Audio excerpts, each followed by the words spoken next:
There is a possibility. You're live! Hello everyone! I'm sorry we're late. I've just been finishing off a custom computer rebuild job that was delayed coming in because people got stuck in traffic, and then I was slow doing it because I started chatting with the client and we were talking and having a good time, and then I was like, oh, balls, quick, we've got to build the computer. So yeah, right, and I'm just going to go and make sure that's all sorted. Caradog, please entertain people. Have fun. I don't do the singing or the dancing, unfortunately. But no, we're here. We're ready. Sort of. We're going. Thank you for waiting. Oh, yes, indeed. Happy New Year, everyone. What do we have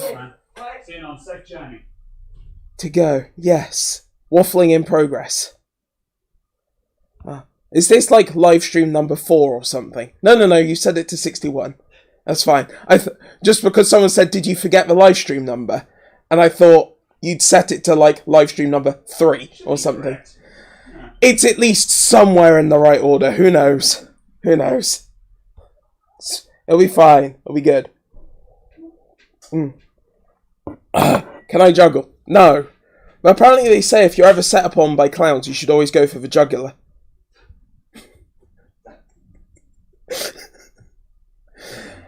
Has the door chime needed to be recharged yet? It has not. No. Well, I'm hoping we're going to get many years out of that.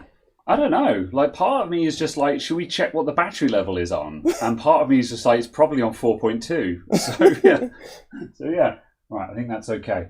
It's that awkward thing where the client is strapping their computer in the back seat of their car, and you're like, can I close the door now? We've said goodbye, so I've said thank you very much. Do I go now? I'm going now. I'll just close the door and walk away. So, right. Ugh. I think the camera just turned off. Oh no. Is the camera plugged in? Yes. Oh no. Hold on, people. We'll be there. Hold on. Oh. Caradog is in charge of the camera, so this is 100% his fault. I'm going to turn down the gain on the mic because I set it a bit aggressively.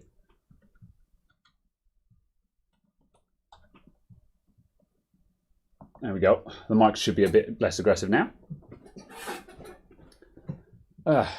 Graham hit the cable. I didn't hit the cable. Oh, I tell you what, actually. Oh no, that is correct. Reactivate. Nope, nothing yet.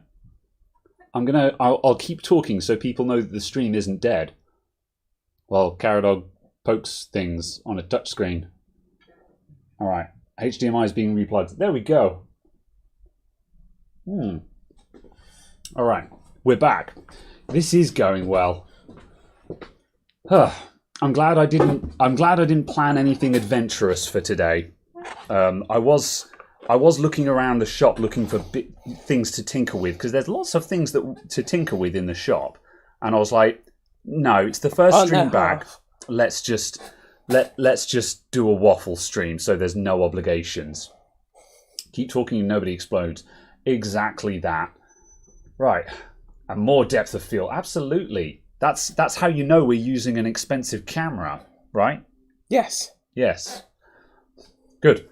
Right. I have new lenses. All right. The client is gone. I didn't get a chance to wave for them. I'm sure they know that I'm happy. Right. Okay. Yes, you do have new lenses. What's the new? Tell me about your new lens. I have many much. Many much. Yes. I somewhat went on a spending spree. How many lenses have you bought? Four. Plus a fit adapter. So, fair enough. Yes. I'm going to start tidying up the fence while we talk. Absolutely. Yeah. So yes, I got the Canon RF16 2.8, something like that. I can't remember what it is. The 50mm 1.8, the 100mm macro, and the 800mm. 800mm. Yes. I will actually demonstrate. Yeah. It is quite large. My dad used to have a 700mm that was very large, and I'm curious as to if this one is even bigger or whether technology has sort of folded it into a smaller size now. The other thing is as well, I need a new camera bag. I have run out of bag. Do you need to... Well, I suppose you want to keep... I was about to say, do you need to carry all of those lenses with you at any given time? But then I guess you want to keep it all together, don't you? I want it to be together, yes. Yeah. That's a very big lens. There's a joke about overcompensating for something in here somewhere. Yeah, but that's the kit lens. That's the one that I got with the camera, which is the 24-105 f4. Oh, it's just like, you should fit that to the camera right now and just see how much you can zoom into my eyeball. You know. Then well, I think you can see into next week with that. So. But wait, there's more.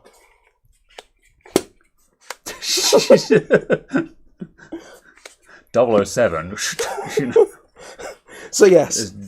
Right. And then I got the macro, which I think you might be quite interested in this. That's a macro. Yeah. That looks enormous. I thought macro lenses were short, stubby things. No, not specifically. Yeah, I suppose macro just means that it can look at things very close up, doesn't it? Yeah, absolutely. Yeah. I think you'll be quite interested. I'm not a this one. photography expert, so yeah. Just because it can focus very close, and it's apparently Canon. It's Canon's first macro lens that can do a 1.4 magnification factor on macro, which is quite large. Yeah, I suppose that's interesting because that means that you don't have to have the lens an inch away from the subject. You can back up a bit more and then zoom back in, I'm guessing. Yeah. So it's What was I going to say? Yeah. Oh, so yeah. it's Also, I'm aware that lens has got a flat on the bottom, but don't, yeah. Oh yeah, it's literally got a mount across the bottom that makes it flat, so it cannot roll. Even still, given the fact that that's, yeah, I'm uncomfortable and the chat is uncomfortable. So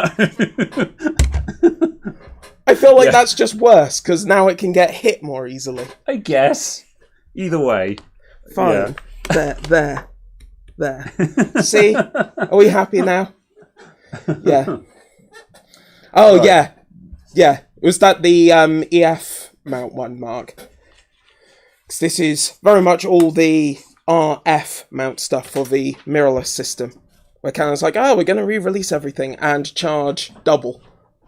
Because new mounting systems. So, yeah. Of course. Ugh. Fair enough. Alas. Yeah, and then my nice little... This was the cheapest one, 16mm. Yeah, what's that? What would you use it for?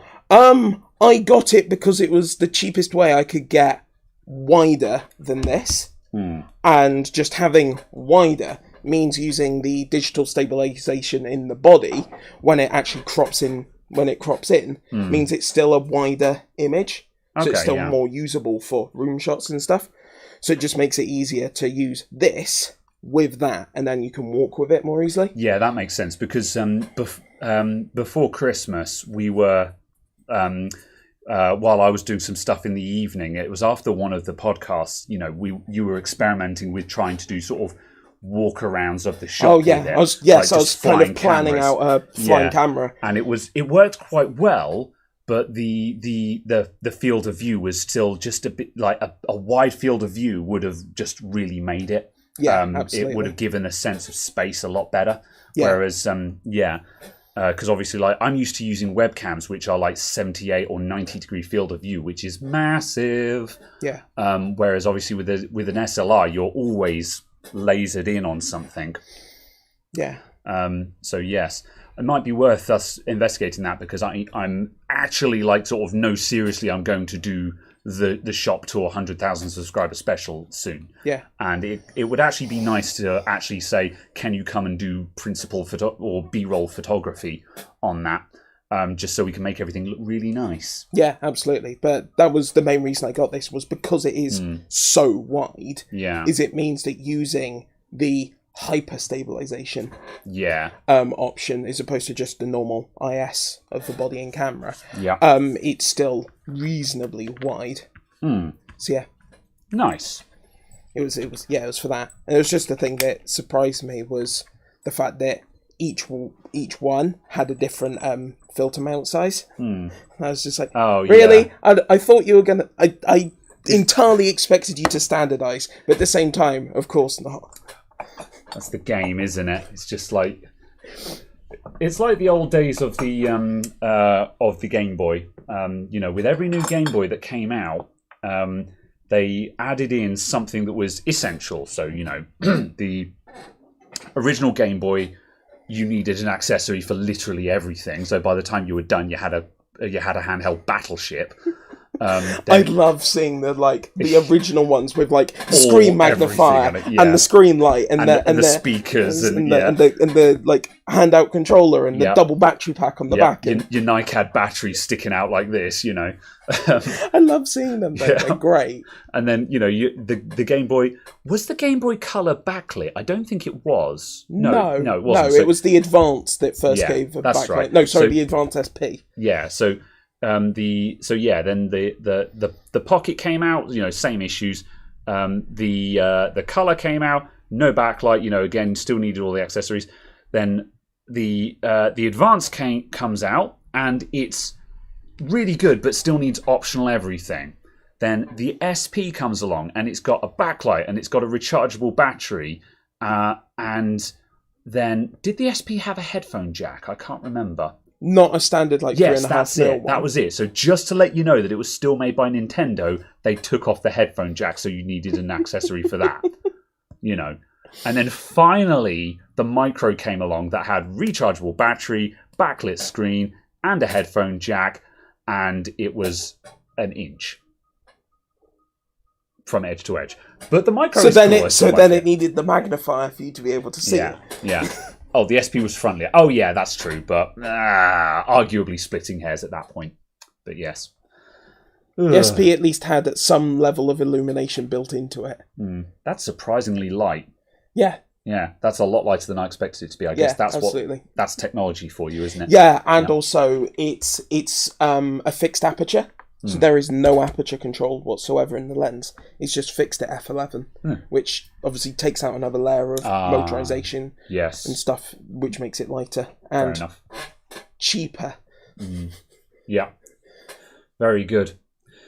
Right. So, okay. So, right. Now we've done that and we're actually into the stream. Hello again, everyone, by the way. Happy New Year, everyone. Thanks for coming along. Sorry we were super late. I had a client who driven down from Bolton, Luton, that kind of area, north of London, driven down to have their computer looked at, and we were cable tidying and rebuilding the computer. Unfortunately, they got stuck on the M25 coming down, so they didn't get here until 12:30. So obviously at that time, we're already 2.5 hours behind schedule. And I'm always... Part of me is just I've got to stop doing one-day wonders on Saturdays because I run out of time. But also, most people, if they're going to do a one-day wonder, they want to do it on a Saturday, not on a weekday. So it's a really tough call to make, because when someone is just can we do it on Saturday? I'm like, yes, but I shouldn't, So yeah, but. We got that done in the end, but that's why we were late, because it got round to 3:30, and I was just oh God, stuff everything back in the PC. Yeah, absolutely. So, yeah. I turned up late as well, and I just kind of walked in, and Graham was like, "Oh look, it's only 2. Oh wait, no, never mind."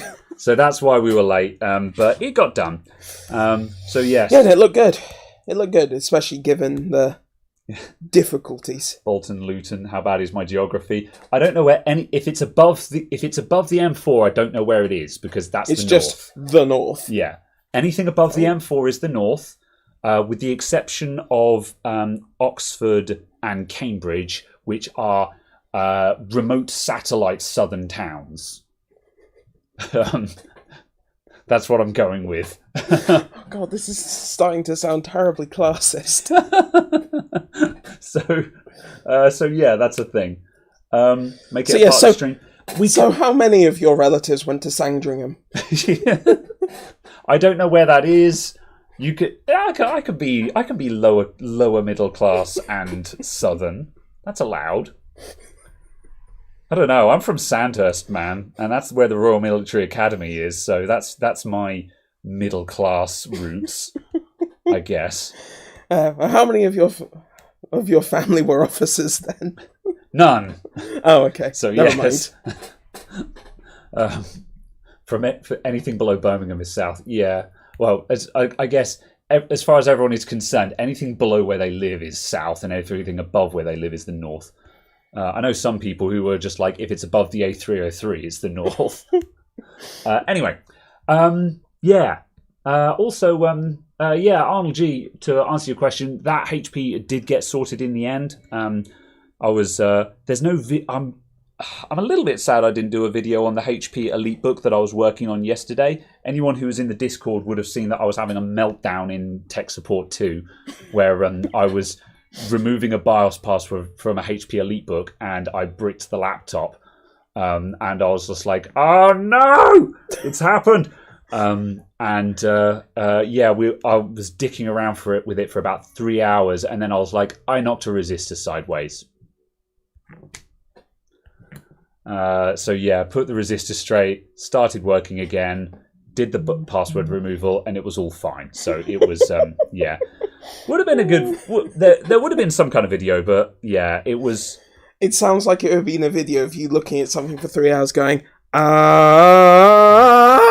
Yeah, it would have been a good demonstration of RC Unlocker, which is the program I used for the actual password removal. And it's a program that I've been wanting to explore for a while because it can also be used for MacBook password removal and stuff like that. You still got to BIOS chip off and everything, but it saves you dicking around in a hex editor. But that'll be for next time, because I've got... in this week's video, I did the sneak preview of the new CH3418. Well, I say new. I don't know how long this one has existed for, but the version 1.6 with the voltage selector switch. I'm going to do a video on this, and it would have been a really good chance for that. But I'll rig a demonstration for this just so I can demonstrate the different the voltage selector and stuff like that. No idea if this will be any good or not, but I'm going to try it out. And I'm going to talk more in that one. But yeah. I also realise it's a build yourself. Well, sort of. It just comes with a bunch of accessories. Oh, I see. I thought the actual... Yeah. Oh, I thought that was disconnected. No. The board is... I haven't actually taken it out of the packet yet.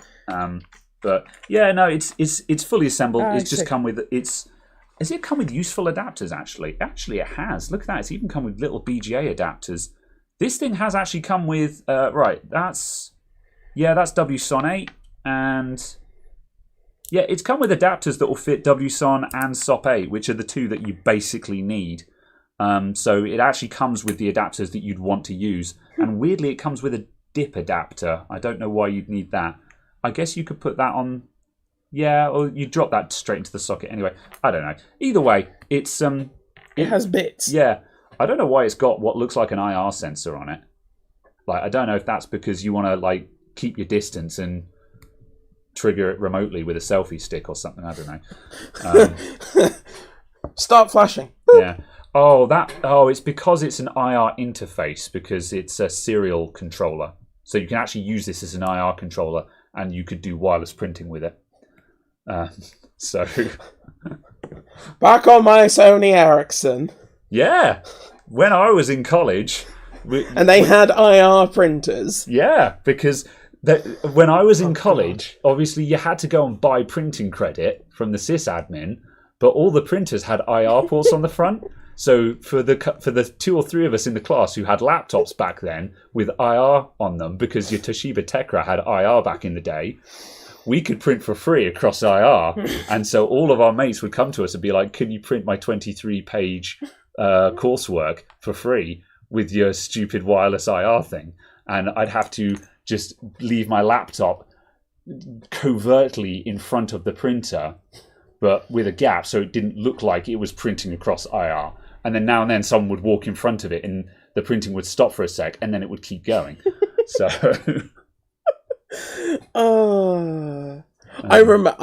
I just about remember getting excited about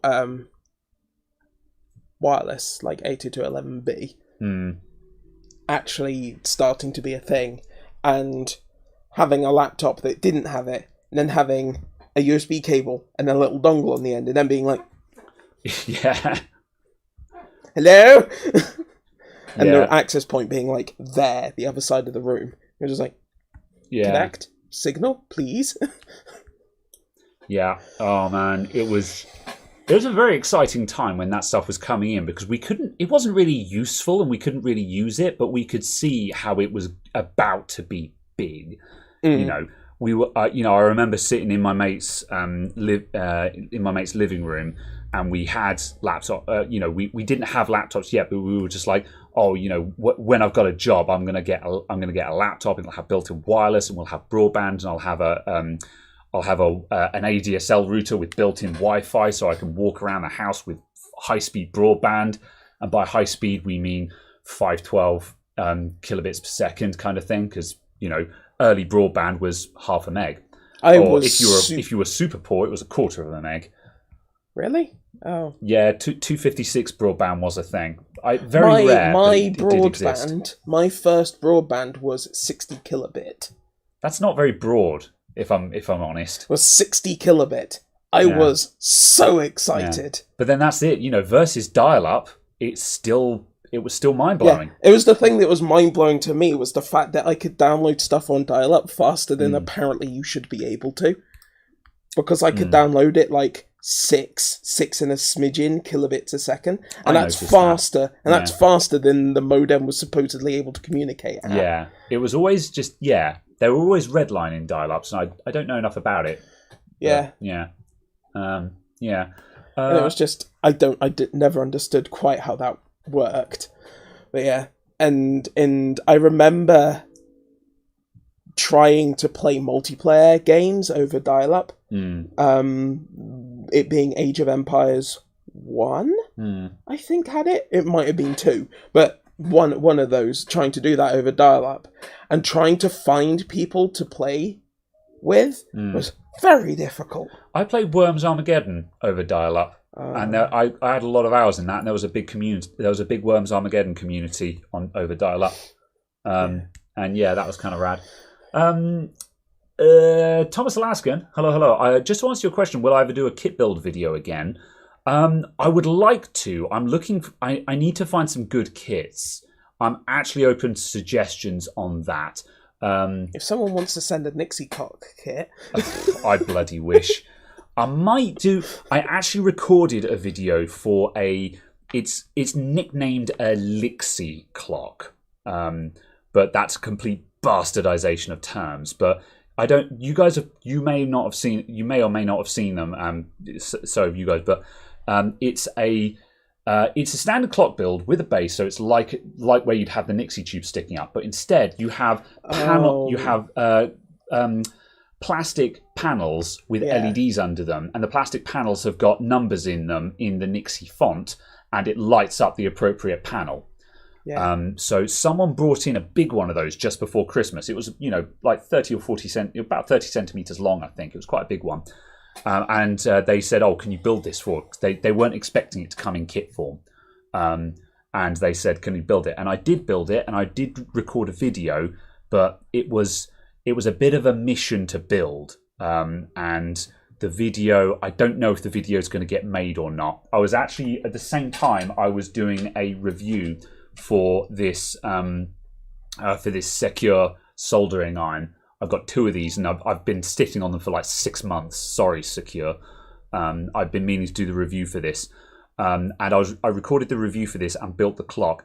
But there's like 4 or 5 hours of footage, and if there's 4 or 5 hours of footage, the chances of the video actually getting edited and made are small. So yeah, as you keep saying, you still need to engage people as editors. Maybe. Even if I did that, though, I don't know if I'm going to inflict 4 or 5 hours of raw footage on them. But yeah, so however, the clock was kind of cool. It's not as nice as a Nixie, but it's one of the only ways of actually getting a big format digital clock. Because that's my problem with a lot of these clock kits, is that they're just all very small. So I presume posting for postal reasons. No, so just if you the make size. It small, No one makes big displays.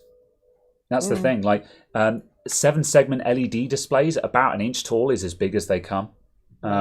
Like, you can get some fairly large VFDs. I think I might look for a VFD kit, because vacuum fluorescent is about as close as you can get to Nixie without paying Nixie prices. And yet it doesn't have the charm of a Nixie.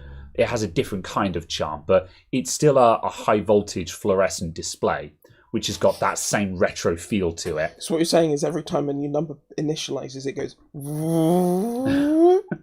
Well, not quite, but again, vacuum fluorescent displays are still very cool. They've got that 90s vibe to them.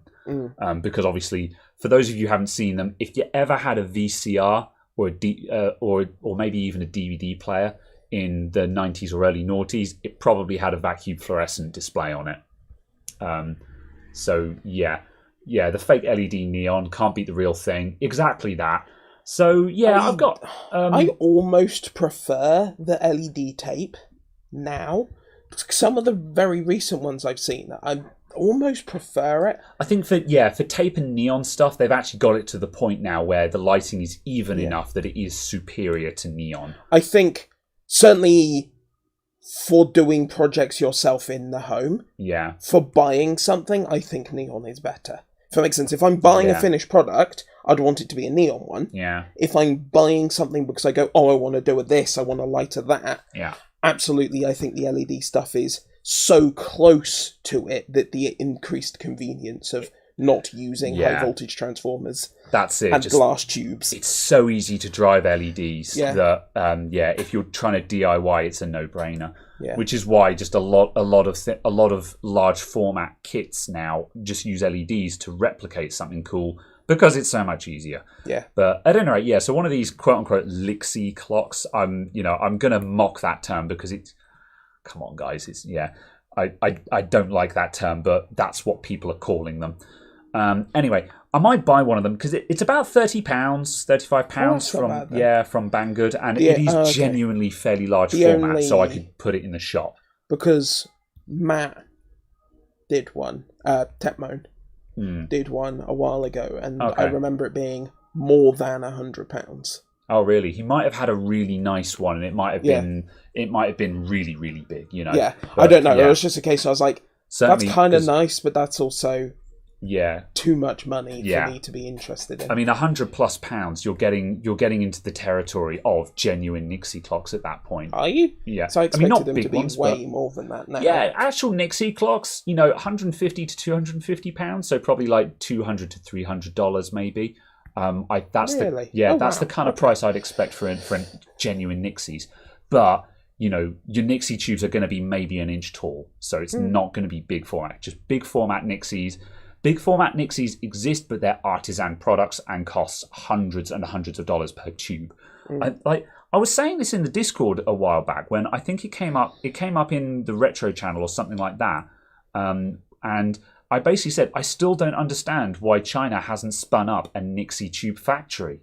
They're not going to be as good as the artisan tubes, but come on, China, you telling me you can't make cheap Nixies? There's a market for it. You make a killing. I think it was because the market just isn't big enough. There's just not enough people who care. Yeah, I think people would care if they were available. Most people don't care because they see the prices and they go, hell no, I'm not paying $400 for a clock.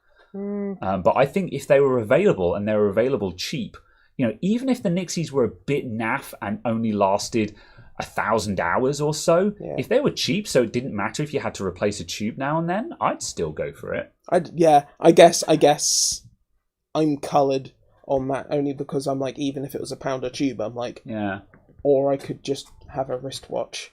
Yeah. And have it with me all the time, kind of thing. Yeah, I mean, you don't use it because the clock is useful. You use it because they're just really pretty. There's Nixie tubes just still have that particular look to them that nothing else. There's nothing quite like a genuine Nixie, in my opinion. But it's very. Yeah, you made a Nixie in 2016 when 6 tubes were £50. Damn. Yeah, that's very good. Yeah. Let's see. Retro build system with a 9800 Pro. Yeah, I don't know my chipsets for that era. AMD Athlon 64. That's the DDR2 era for AMD. I'm really not very well versed in that era. I've no idea what the chipsets for that era are. I start being able to remember chipsets about 2018. Yeah. Because I'm just like remembering it and being able to actively kind of recall, oh yeah, that one was good, that one wasn't, that did this, kind of becomes irrelevant sort of 3 years later because you're not really building stuff with it at that point. You're just kind of fixing stuff. And also there's just a big grey spot in my knowledge between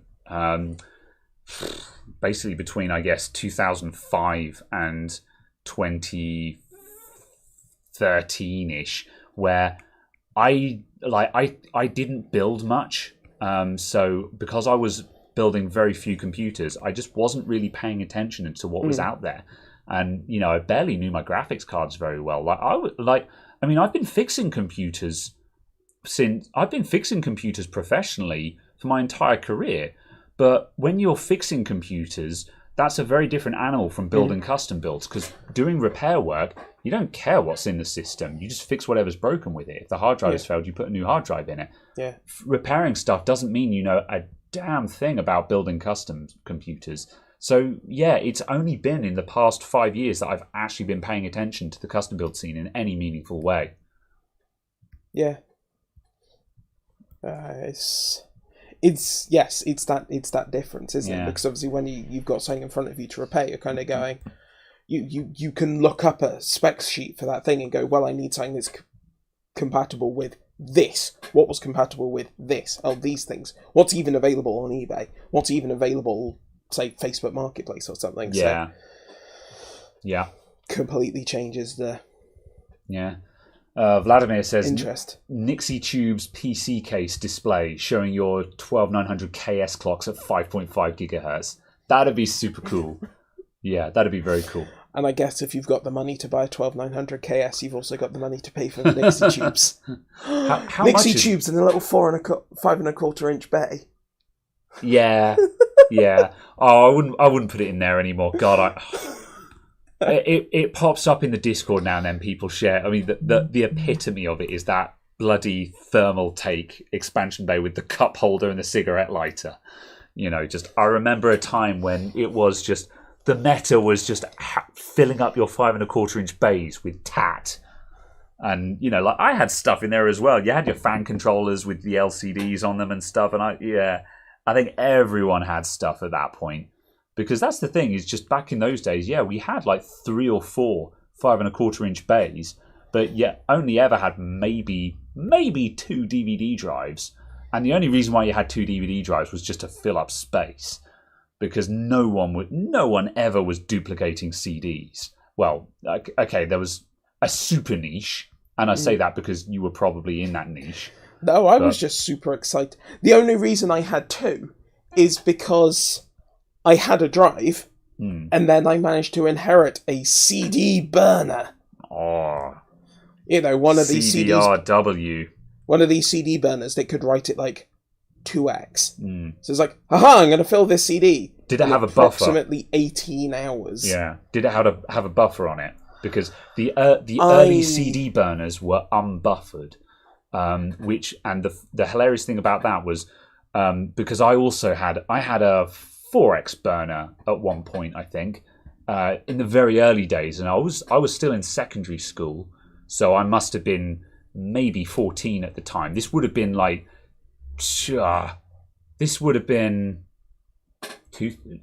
90s, maybe 99, maybe 2000, that kind of area. So I was able to duplicate audio CDs. So I was bootlegging CDs at school. And one of the ones that I was bootlegging was Limp Bizkit's hit album, Chocolate Starfish and the Hot Dog Flavored Water. But the problem was there was one of the tracks on there was less than 3 minutes long. And when you're burning a CD, between each track, the CD burner stops and rests while the computer moves on to the next track, and then it starts burning again. Now, if the song is less than 3 minutes long, the computer doesn't get up to burn speed and doesn't get up to doesn't get the data stream up to speed before it reaches the end of the song. And thus you get a buffer underrun where the CD burner finishes the song and the computer isn't ready with the next song and the burn fails. So all of my bootleg CDs only had up to that 3-minute song on them. And so there were people just like, oh, half the tracks are missing. And I'm just like, it's a bootleg CD, man. But that's the thing. So, and then later on, they actually had to put a bigger buffer in the CD burner to avoid this problem. And so, yeah. I was clearly just late enough that I never ran into that issue. Yeah. Yep. Yeah. Disc at once versus track at once. Yeah, that's right. It was to do with that. But we didn't know that at the time because I was just like, yeah, I'm bootlegging CDs in school. You know. I remember wanting to get a second DVD drive.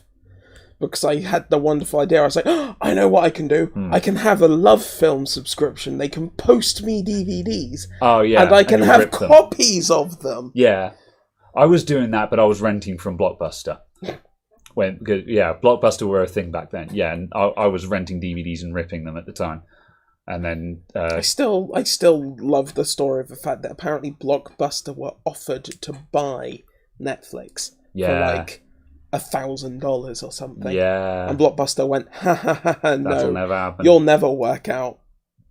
It was astonishingly short-sighted because even back then, you know, when MP3 was first invented, they were saying how MP3 would be the future. Like they weren't saying you'd be buying your music off on the internet. The actual story when MP3 players first came along is that the future would be that you would go to your HMV, your MVC, your whatever your record store was called, the HMV. Yeah, you go there and there would be a kiosk, and you plug your MP3 player into the kiosk and get all the malware ever. Yeah, buy the CD, and it would put it on your MP3 player, and you'd walk out the shop listening to your new music. Yeah, that was the theory. You just have to stand around for 25 minutes as it transfers over USB 1. Yes. Yeah. But then that's the thing. At the same time, Napster and Audio Galaxy, and then later on LimeWire, and just peer-to-peer file sharing, that already existed. So the writing was on the wall that internet delivery was already the future. So the fact that even though they reckoned that the stores would survive, the fact that these stores did not try and at least get their finger in the pie of internet delivery does show hilarious short-sightedness. Like, there are some areas where you can be like, yeah, no one thought it was going to be like that. No one expected it to be like that. Yeah. Internet delivery, the writing was on the wall in the late 90s. Yeah. I think I missed the entire portable personal CD player, Walkman, cassette, etc. interest, because by the time I was interested in listening to my own music, I already had a phone that could play MP3s and Windows Media Audio, WMA files. Yeah. And I had, 32 megabyte SD cards. Ooh. Yeah, and stuff like that. So it was... Yeah. Because I jumped straight in, my first mobile phone was what the hell was it? It's an actual market name. I can't remember. The HTC Himalaya. Whatever the actual market name was for that. I worked for HTC, so I only know their code names. Maybe slightly. But that, I can't, because it got rebranded as the Orange SPV something, the O2 XDA something. Okay, yeah. The T-Mobile MDA something. Yeah. The Jar iMate something, etc., etc. I can't remember which. It had network names, not I couldn't remember. The network HTC name of it. Yeah. I had that, or whichever one came first. The one that came before. No, the Blue Angel. The Blue Angel was the first one. That could do that because it was Windows Pocket PC 4. Yeah. Or something like that, or Pocket PC 4.5. Those, it could do all of that stuff, and it could play video. I think that was the most mind-breaking thing. Video playback on a mobile device. Yeah. On a mobile device. Yeah, that was crazy. Yeah. And then blowing people's mind, because it was a work device, Microsoft were trying to push MSN Messenger as a workplace messaging tool. Yeah. So they include it on all of their work devices. The only problem is it burnt your battery to cinders to run it at the time, because at that point, having an internet connection on your phone that was always active. Well, that much being said, I wasn't on a smart device. Yeah, no, I never had that problem because I wasn't on circuit switched internet. I was on packet switched internet. So if there was no traffic, there was no connection. The same as modern devices. Okay, yeah.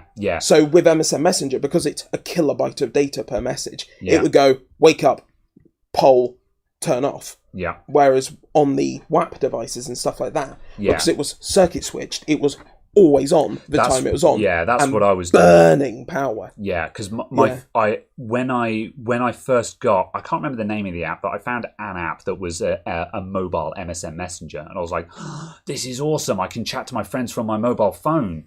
And I remember trying it when I was at work one day, and I was on site, and I had it on, and like by mid-morning, my battery was down to like 40% after being charged that morning. And I'm like, what? And I was like, you can't run this. It just destroys your battery, because it had to have an always active internet connection. Yeah. And it was very much that thing where it was like, it was designed for you to go sign in, double check if I've received messages. Do I need to do something? Sign out kind of thing. Yeah. On those devices. But yeah. Yeah. I remember absolutely baking people's noodle with that. Yes. And like typing on a touchscreen with a QWERTY keyboard as opposed to using T9. Yeah. Yeah. And it's just like, I don't know. Yeah, ICQ and all the rest of that. And O2 trying to charge me for downloading something like 450 gigs of data in an evening over GPRS. Oh no. I was like, you do realise that GPRS can do like 7 kilobits a second, right? It's physically impossible. It's physically impossible. And they wanted to charge us 900 and something pounds for the data. Yeah. Yeah. I was just like, that's physically impossible. It doesn't work. Yeah.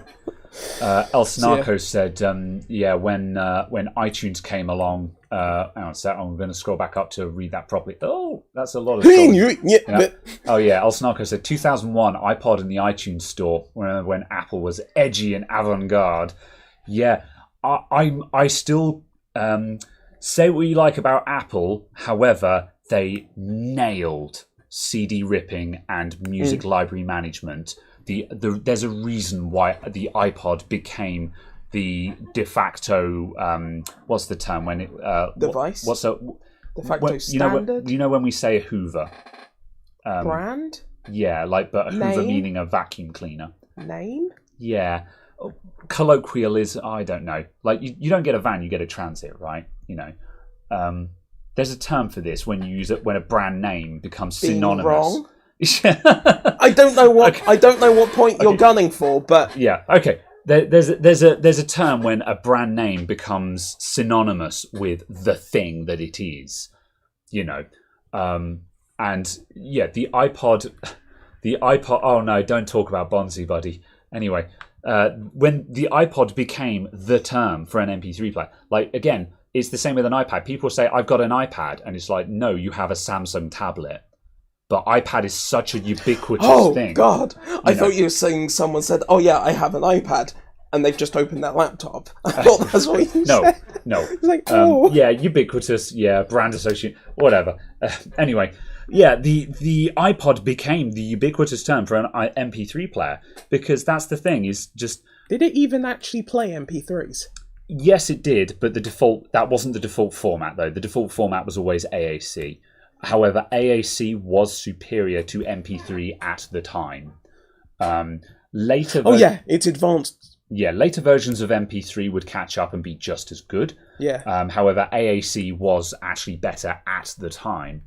But that's the thing, is the problem was in early MP3 players, you would say sort of like, oh yeah, I've got an MP3 player, and people would be like, that's cool, how do I do that? It's like, well, you've got to get your CD and you've got to rip that to your hard drive using some third-party software, like what was the MP3 player that everyone used? Winamp. You had to use a Winamp with a plugin or some other third-party software, and then you had to transfer that onto your device. Then Apple came along and they had iTunes and the iPod. You start iTunes, you put your CD in, you click import. and bam, you have an organized MP3 library that would automatically synchronize with your device when you connected it, and then you walked around with that. About that. They streamlined it so much that the average person could do it. That is why Apple are where they are today. Microsoft were literally forbade from doing that by the Supreme Court of America. I think really? Because of antitrust? And 50 states, 48 states? Yeah. Because of antitrust legislation. Yeah, because Windows Media Player was quite capable of doing it, but it was clearly kind of just hobbled to the point where Microsoft clearly wanted to do the same thing. And they were obviously told, no, you may not. It was the same with several things, and it's an entire rant that one can go into. Absolutely, I was about to say the fact that the rules don't apply to Apple, kind of thing. Yeah. I presume because they pay more for senators. Yeah. Woo! Oh, Fubar 2000. Fubar 2000 for all of your CD tagging and library management needs. Yeah, I reckon I don't remember that, but something about that rings a bell. Yeah, I see. Yeah, I remember setting up a workflow that could auto rip CDs and re-encode them, and then use third-party hacky software that wasn't iTunes to drop it onto an iPod. Yeah, and you could set that up as an auto run command. So you just stick the CD in and then it sorted itself out. That's pretty cool. That's clever. Yeah. Yeah. Yeah. And then having music collections kind of became pointless with streaming, but at the same time. Yeah. To this day I still have an iTunes library. It's not active on anything. It's just a folder. I don't actually have iTunes installed on anything at the moment. But I really dislike streaming. I dislike modern streaming. It's incredibly convenient, but I dislike not owning any of my music. And I still want to actually get my iTunes library running on something, bring it up to date with some modern stuff that I listen to, because I don't listen to that much new music. I'm one of those terrible people, just like discovering new music, listening to the same CDs from your childhood again and again. So I wouldn't have that much work to do to get my iTunes library back up to date. Because nothing's changed in 15 years. No. Yeah. So dislike streaming. You know what I mean. Y'all joke, but you can all sympathise. Where it's just like, why am I paying a monthly fee to have streaming? And if you don't have I don't know how to describe it, but I want that warm, cozy feeling of having an organised MP3 library again. So just at any time, I've just got an MP3 library. For what though? Yeah, that's my question. That's almost why I want to have this conversation, because I want to challenge this. I want to be like, should I do? For what though? Yeah, because at the moment I have iTunes Music. Not iTunes Music. I have Google Play Music. Oh, right. And because I was really resistant to paying for it for ages, and then something came around where I was just like, oh, I really need a music streaming subscription right now. I needed to DJ, not DJ at a party, but I was organising a party, and someone was just like, oh, can you sort out music? It was my mum's 60th or something like that, or 50th, I can't remember. And I was like, oh, it's going to be really hard to actually have a device there with an internet a device there with the music on it.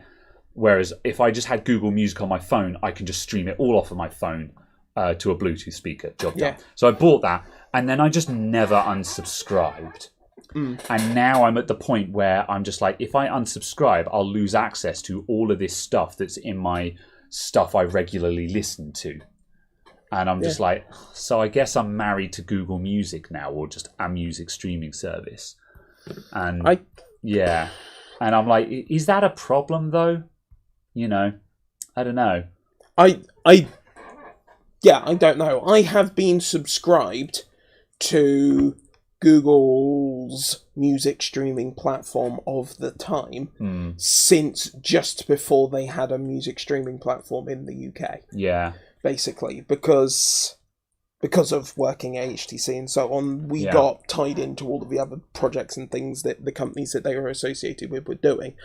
And I ended up getting tied into the old pricing. It was the $4.99 a month one, that tier. And then I've just been able to migrate that pricing through everything since. And I'm just like, at that price, I'm just kind of like, I don't know what I would gain by storing files on my phone to listen to. Yeah. I would lose choice. Yeah. I would lose the ability to shout at my phone and go, hey, play me a random song by X band and create a radio station from it. Yeah, that's the other thing. It's kind of that bit. Yeah, that's a very good point. I'd completely forgotten about considering mobile, basically, because I've long since been in the camp of, if you're storing stuff on your phone, you're doing it wrong. You should be streaming everything. It should all be cloud. And I think the reason why I was able to think like that is, for a very long time in my car, at the very least, I had an iPod. I had an iPod in my car glove box with stereo integration. So while I didn't need, it wasn't a problem because I was carrying around most of my library on an iPod in the car and an iPod in my pocket. Whereas now, if I didn't have that, I'd be like, oh, I've got to store music on my phone. That's a terrible idea. So I'd stream it. Yeah. Which means I may as well have a streaming service. So that's a very good point I hadn't considered. Yeah, I don't know if it's particularly relevant for you because of how little driving you do by comparison. These days, yeah. I don't know if that's particularly relevant. It's one of the reasons why my car stereo is in shambles at the moment, because I do so little driving at the moment because I walk to the shop that it doesn't add. Yeah, it's just not an issue. I very rarely listen to music in my car because the stereo is a shambles. And I very rarely drive long enough to warrant putting on music. Yeah, absolutely. I want to sort it out because it bothers me, but yeah. I mean, that's an entirely different conversation. Yeah, that's true. Yeah, we probably shouldn't go into all the things that need fixing on my car. But do you at least have functional brakes? Yes, they are functional. Whether they'll pass an MOT or not is another question. They stop the car. In the suggested highway code stopping distances. Yes, they stop the car very well. They just squeak and make noises, and if it's just sometimes they squeal when you apply them, and often they squeal when you're not applying them. And I know the calipers are just wrecked basically, and I need to buy refurbished calipers. But yeah.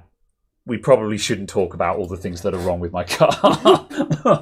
Yeah. Right. I remember about 7 years ago, I went, okay, let's give this mobile device for playing music that isn't a mobile phone thing a go. And went through and read lots of reviews and stuff, and went, I want to go in and I want to buy a audiophile device that is not overpriced dishwater. Yeah. An actual device that has actual benefits, actually is empirically better and so on, a good device. Yeah. So I went through, read lots of reviews, bought one of them, stuck music on there in, the special sampled fashion, all of the, you've got to do this and you need to, face Jupiter with that, and you've got to do your crafting with so on. Yes. I did all of that stuff. Yeah. And they said, oh yes, you need to have, these headphones and all of that. And I went, okay, sure, that's fine. Went through, started listening to his stuff and went, Can't tell the difference. I can tell basically no difference. The amount of difference I can hear, I would pay maybe an extra £10 for. Yeah, that's the problem with audiophones. Whenever I hear really good quality stereo, I'm just like, that sounds amazing, but it doesn't sound like, on the assumption that this setup costs £10,000 more than a garage setup kind of thing. It sounds great. It doesn't sound £10,000 great. Yeah. you can get like 95% of the quality for a percent of the price kind of thing. That's the problem, but that's another rant as well. Just a quick side thing. Lorcan McNamara, clean window. If you're looking for someone to service your computer, if you are local to the shop, we do computer repairs and servicing. Probably not worth posting a laptop here for Windows cleaning though. So I would try checking in with your local repair shop for a Windows cleanup. If you have a trustworthy one, check the reviews. Yes. Right, we should probably try and segue onto a computer topic. Maybe. Sure. Maybe anyway. We've kind of just been, well, it's a good thing we labeled this a waffle stream because this has been a lot of waffle. I think. Okay. I don't know. Yeah, it's the only downside of this being Shaftesbury instead of, some large city. We can't just, order food to arrive within 5 minutes sort of thing. And be like, here we go, waffles for waffling. Oh, okay. Right, yeah. I was like, where are you going with this bit? Like, were you going to say we'd start doing reviews of the local takeaways or something? No. Although I hear that that's a channel that is on YouTube and is doing very well for themselves. What, they just start a podcast and just order in some food and be like, hey, this is pretty good, kind of thing? Not that, more a case of they go into them and take the food and then eat the food and then review the food and the establishment. Yes, and apparently it's doing quite good for them. So yeah. Fair enough. Yep. Sniff wants us to move the lenses so they don't accidentally get knocked off. I'm like, the amount of flailing that would be required is substantial. Yeah. I think they'll be okay. We'll leave them there just to... But yes, I will satisfy people with the same. Yeah. You have shown off your lenses. You've been like, look at me, I own lots of camera lenses. Yes. Yeah. Absolutely. Yeah. Very good. Good stuff. Most people are listening to music on a low-quality Bluetooth compressed channel. Yeah. That's another thing. It's one of the reasons why I don't really buy super nice headphones, because at the end of the day, when I'm walking down, like the most music listening I do at the moment is probably when I'm walking to or from work. And at that point, I'm walking down the street and there's traffic noise. And if I got some headphones that were like super ceiling and had noise suppression, all the rest of it, that'd probably be fairly dangerous. So like, I'm not that bothered about the quality when I'm walking down the street. I just want to hear the beat kind of thing. So yeah. Yeah. The main thing I want headphones for that aren't my like desktop headphones connected to my computer is to have really clear and really aggressive bass.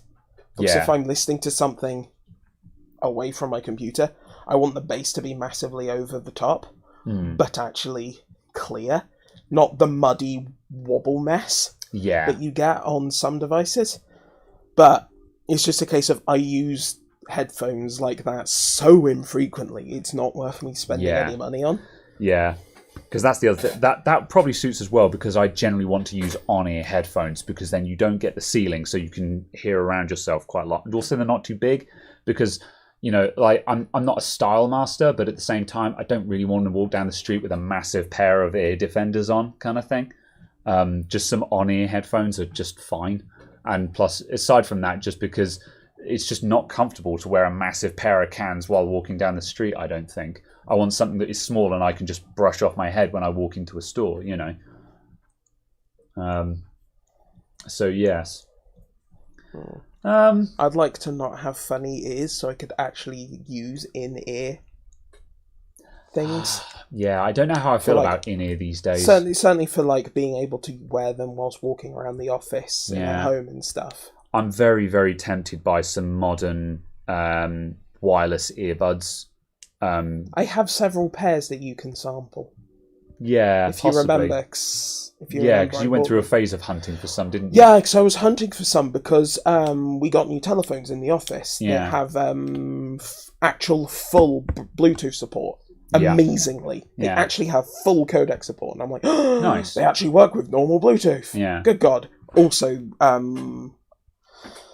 the desktops as well is the option there. And I was like, well, it gives people the option of using loads of different things. They can use, Apple's AirPods and the Anchor ones and the Sony ones and so on. And I went through and just tried a bunch of them. It was just like, all of them are just a bit shit. Yeah. They don't have good microphones on them. And not just in the case of comparing it to a standalone microphone like absolutely. that, but comparing it to functionally being able to understand the person. That's the thing. It's just like, my Bluetooth headphones have got, a built-in microphone on them and stuff like that. But, and I would love to actually be able to use that for when my phone rings while I have those headphones on. But I'm fairly certain that the person at the other end would just hear wing noise, you know. But then on the flip side, I'm fairly certain I've joined a Discord. Oh, that was before Discord had really aggressive filtering, though. I can't remember. I'm sure I've taken voice calls on it before and been like, can you hear me okay? Because I'm on a wireless headset. And they've been like, yeah, I can hear you. I'm like, cool, okay. I also just feel really, really bad subjecting people to stuff like that when I know I've got the option of just sitting at my desk and using a decent microphone. Yeah. So I'm like, I could force you to do this, or you could have a proper microphone. Yeah. One of my friend groups that I voice chat with late evenings, one of them has a terrible, terrible habit of joining the call from his car, presumably when he's on his way home, over a Bluetooth headset or something. And we know when it's him that's joined the call because all you will hear is like intermittent road noise and him sort of being, "Hi guys," kind of thing. And we're just like, I can see you've joined us from the bottom of the Mariana Trench. And where everyone, you can hear everyone cringing and being like, just wait until you're home. Stop joining the call from your car. We can't hear a word you're saying, and it's very unpleasant on our ears. Yeah. But everyone is just like, yeah, and we're like, we can't hear you very well. He's like, we're like, okay, bye. Thank you, bye. Talk to you later. I've only done that a couple of times, and the only times I've done that, I've been like, "Hi, I'm on my mobile and I'm now muting." And just been sat on mute the entire time because there's been like 25 people in the room. Yeah. And I've just listened to the conversation kind of thing because it was like... Sometimes that's nice. I can't remember where I was going, but I was like, oh God, I've still got another like 3 hours of this drive and I'm pissed off with music. Yeah. Oh, look, there's a massive group call going on. I will at least have voices going on around me. Yeah. So I'm forced to concentrate on stuff. Yeah, that's right. It's like, and also, like, fabulous. Yeah, and sometimes also if people know you're in the call, you can't respond, they can talk as if you're there, even if you're still in the call and it still feels like you're hanging out, Yeah, and it's also very easy to kind of stop listening. Yeah. And then start listening again. Yeah. So, no cider today, boys. It was a very misleading thumbnail. I'll concur. I clickbaited all of you. We could do. I mainly didn't crack out the cider just because I started this stream in a massive flap, so I wasn't really like sort of break out the cider. And now I'm very, very hungry at the moment. I should not start drinking before I've eaten. So I'm not sure yet. I want more coffee. You want more coffee? Yeah. Yes. Yeah. I tell you what, I might do the opposite of drinking alcohol, and I've got some of those instant mocha sachets, the Nescafe ones, where it's basically hot chocolate with a bit of instant coffee in it. I've had a bit of a guilty pleasure for those over Christmas.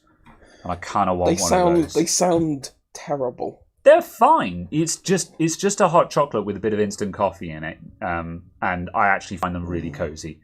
And I really shouldn't, because every time I see other people with those, I'm just like, those things are ridiculously expensive. Just make instant coffee and put a spoonful of hot chocolate in it, you idiot. And I have been buying them over Christmas. So, yeah. Yeah. However, I definitely I agree with those. If you want more coffee, yes. Do you want to put on the coffee machine and I will entertain the audience? You will do the singing and all the dancing. Yes, I would do it. I would offer to go and do the coffee However, you tend to be a bit rabbit in the headlights if I leave you with the audience. You're just like, yes, I am presenting a show now. Good day. You know? Yeah. I feel very... It's very odd that I can talk with someone for hours with having no point. Yes. I can continue talking and continue making sentences and continue moving from word to word to word for a very long time. But if I'm doing that without thinking that someone is there on the other side, I suddenly become very self-conscious about it. Yeah. However, if I am talking to an empty room whilst on a stage, because I'm doing a performance, not a problem. It's a very weird, tiny niche of a thing that I'm suddenly just like, nah. Yeah. Doesn't work. Brain goes no. Yeah. Interesting. So,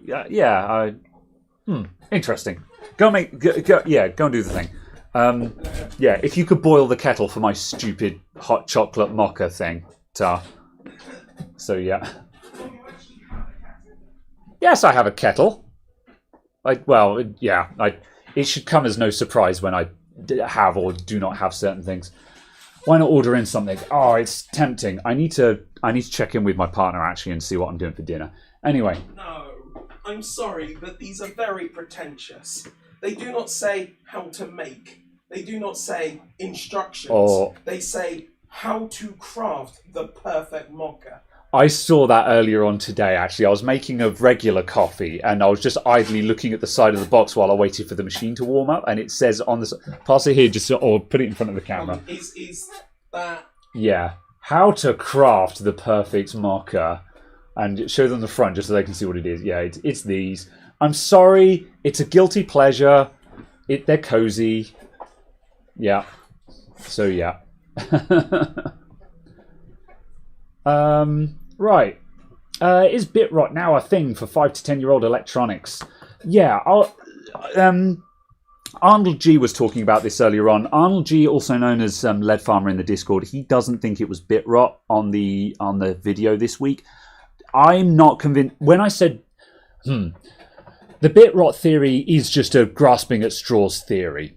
It's me trying to come up with an explanation as to why a BIOS chip would just randomly corrupt itself. Do you have sugar in them as well? No, I'm not that awful. We used to have someone at work who, I don't know if you know the lemon tea powder. It's about 70% sugar. Yeah. They would then put 2 teaspoons of sugar into it. No. It was basically hint of lemon in sugar water. Yeah. If you have 2 or more sugars in your hot drink, I strongly recommend you try just going down to 1, because it's diminishing returns. You'd be amazed how, as long as you have 1 sugar in there to take the edge off of the drink, you'll probably find that's all you need, and the rest of the sugar you're pouring into your drink is probably completely unnecessary. Anyway, bitrot. As Arnold G is saying, it's potentially an issue with the Intel ME stuff. The problem is where in a way I butt heads a little bit with Lead Farmer on this one is there's also a very strong argument to be made that sure, I could spend an hour messing around and cleaning the ME region of the BIOS, or I could just flash it again. That's the thing there is the bigger question is, will that computer go wrong again? I don't think so, to be honest. Certainly, all of the computers where I've done BIOS flashing thus far have not had a repeat problem. The exception to that is if you flash a BIOS chip, and after you've flashed a BIOS chip, you need to verify it to make sure that the flash was successful. Most programmers will do this automatically. It'll go unlock chip, erase, maybe a second or third erase, write, then verify. If the verification fails because it's not writing properly, that's how you know you've got a bad chip. And if you've got a bad chip, it's probably not going to verify. So at that point, the bitrot theory, and there was someone else who was just like, oh, it's a cosmic ray kind of thing. It's like, maybe, who knows? But the other thing to consider as well is sometimes there's not a reasonable explanation for stuff going wrong. The other thing as well is just the fact of just sometimes stuff breaks. That's electronics. Sometimes they just break and there is no explanation for it. It just fell over. And, it just, Cosmic ray thing was in the 90s on old chips. Yeah, I don't think that's a real thing on modern stuff. It's kind of like, I think there's a story about back in the 1900s, or maybe even at some point, maybe even the late 1800s, there was a big solar flare and it caused massive electrical damage to like telegraph networks and stuff like that. But back then, nothing had ESD protection, So it's not necessarily a matter of something that would happen today when everything does have ESD protection. So yeah. So I don't think that's relevant either. Would you put on a new chip if you think the old one is going bad? Potentially. I don't know enough about EEPROM chips to know which ones are directly interchangeable off the top of my head. Thanks a lot, man. A lot of them are very interchangeable, and there are people who know which ones are interchangeable. I don't off the top of my head, so I'm not going to make that guess at the moment. But as far as I'm concerned, a lot of the time, just a reflash will do the job.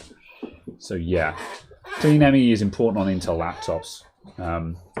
So yeah, downloads from site is usually half. This is true, but then on the other hand, if you can find a download from somewhere like Badcaps, from someone who's already got an empty BIOS with a cleaned ME, then you don't need to bother with that stuff.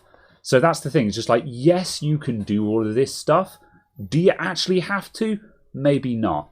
That much being said, though, I am going to make videos that actually cover this stuff and go into the details on it because, so yeah, there is stuff to discuss here, and I want to show the methods of how to do it just so people can do it if they want to. And I think there's probably going to be a two-parter on this CH341A version 1.6, where firstly I talk about this programmer, and then I do an update and essentially go, now here is my most up-to-date knowledge on BIOS flashing, including partial flashes, cleaning at ME, RC unlocker, and stuff like that, and just say, again, here is what I've learned thus far, which is not necessarily a how-to, but more of a, here is more stuff. It's not so much a... I was thinking about this the other day when I was walking home, and I came up with the perfect way to phrase it, and I've forgotten all of it. It was the gist of, I want to make a video and say in the video, this is not a masterclass, it's a demonstration of techniques to give you ideas of stuff that exists and methods that are out there. And most people, if you need to do this stuff, you will look at that and be like, that's how I'll solve this problem with a computer I've got, or, oh, that would have fixed a computer that I had. And that's the thing, is it's very difficult to make a perfect how-to that just covers everything, because every situation is different. Everyone's got a different model laptop.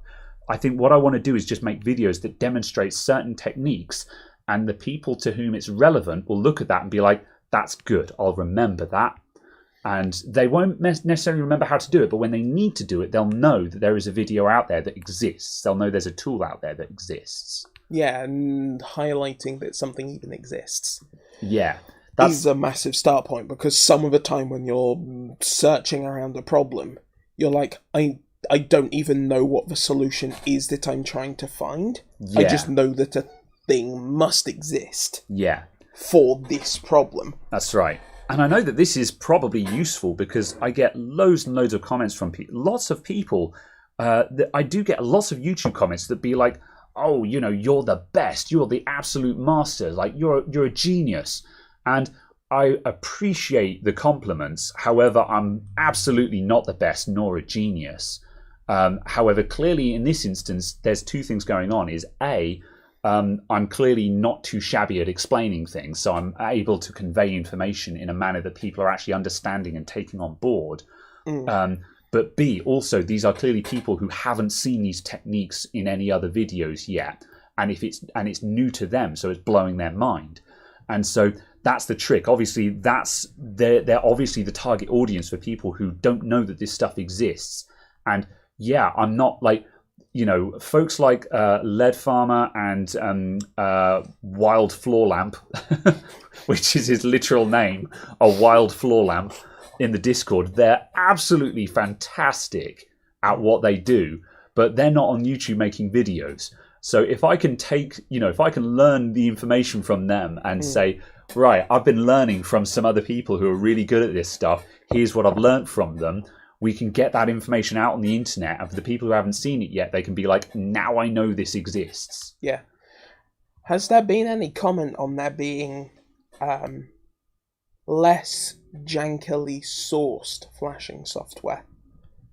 Because last time I remember you discussing it, you said, I found this on a Google Drive link from a Google Drive link that came from some dodgy website that was all in Chinese. I think I actually cocked up there because I don't have a link to it at the moment, but I'm 99% certain this is for AS Programmer or AS Programmer. I don't know how you pronounce it, but for AS Programmer, there is actually an official website for it. It's just it apparently didn't come up when I Google searched it. So, it's probably a Russian or a Chinese made program anyway, though, and it's probably a Russian or a Chinese website, which might explain why it's not appearing on Western Google. However, I cocked up. There is actually an official place you can download it from. So, yeah, I should actually probably find that and go and update the description for that video and just say, by the way, here's the official website. Because at the moment, I'm just hosting a Google Drive link for it, just so I can say, here is one which, on my authority as some white guy, I can assure you this is not a virus. So... moving swiftly on. Neo Programmer is a bit better. I'm not familiar with that one. That I'd be interested, though, because I do want to see more programming software, because there were some other comments of people going... what other software is out there that's compatible with various programmers? Because a lot of them, like, for example, my RT809F, which is the one that I usually use in videos, just because, as you can see, it sits here on the desk, it has specific software for it. And it's the same with a lot of programmers. The EZP 2019 is the same. There is just specific software for that. And it would be kind of nice to show some universal software that anyone can download that is compatible with lots of common programmers. It's kind of why I'm very interested in the CH341A and as programmer, just because it's very accessible, it's very easy to get, it's very cheap to get, and the software is fairly universal, and there are updates to the software and things like that. Is anyone selling it in Europe? Probably. There's going to be some people somewhere that are importing it. The thought occurred to me the other day would be to buy a bunch and sell them. Yesterday, someone was in the Discord going saying, "What hot air station do you use, and have you got an Amazon link?" And I was like, "I use a Quick. You're better off buying it on AliExpress because it's like twice the price on Amazon." And in that moment, I was just like, "What if I bought like 10 of them and sold them in the UK for a reasonable price?"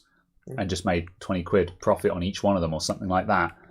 But then we're getting into the realms of supply, and that's not a business I want to be in because I've got to deal with shipping and warranty and all the rest of it. And I'm just like, yeah, we're not doing that. Yeah. So obviously Lewis Rossman has barked up that tree, and it requires a great deal of logistics that I don't have the mentality to do. You also don't have enough people. Yeah, precisely. Yeah. I would need people to do that, and I don't have the people, and I kind of don't want the people because that just requires getting staff is a big expansion. Because if I brought on one more staff member, that doubles the cost of staff. Because instead of being me, it's me and someone else. And that's a huge amount of additional work you need to do to justify that cost. And the third person is only 1/3 more. Yeah. So, but at any rate, that's a massive step. I mean, I think for now, it was a big enough step to get a big shop. And I'm like, I'm going to be reeling from the shock of that for the next 10 years. So maybe if I'm still in business in a decade, I'll bring in a Saturday boy or something like that. Although no, apprentice, that was the solution we came up with, wasn't it? Yeah. That's also the far more politically correct term.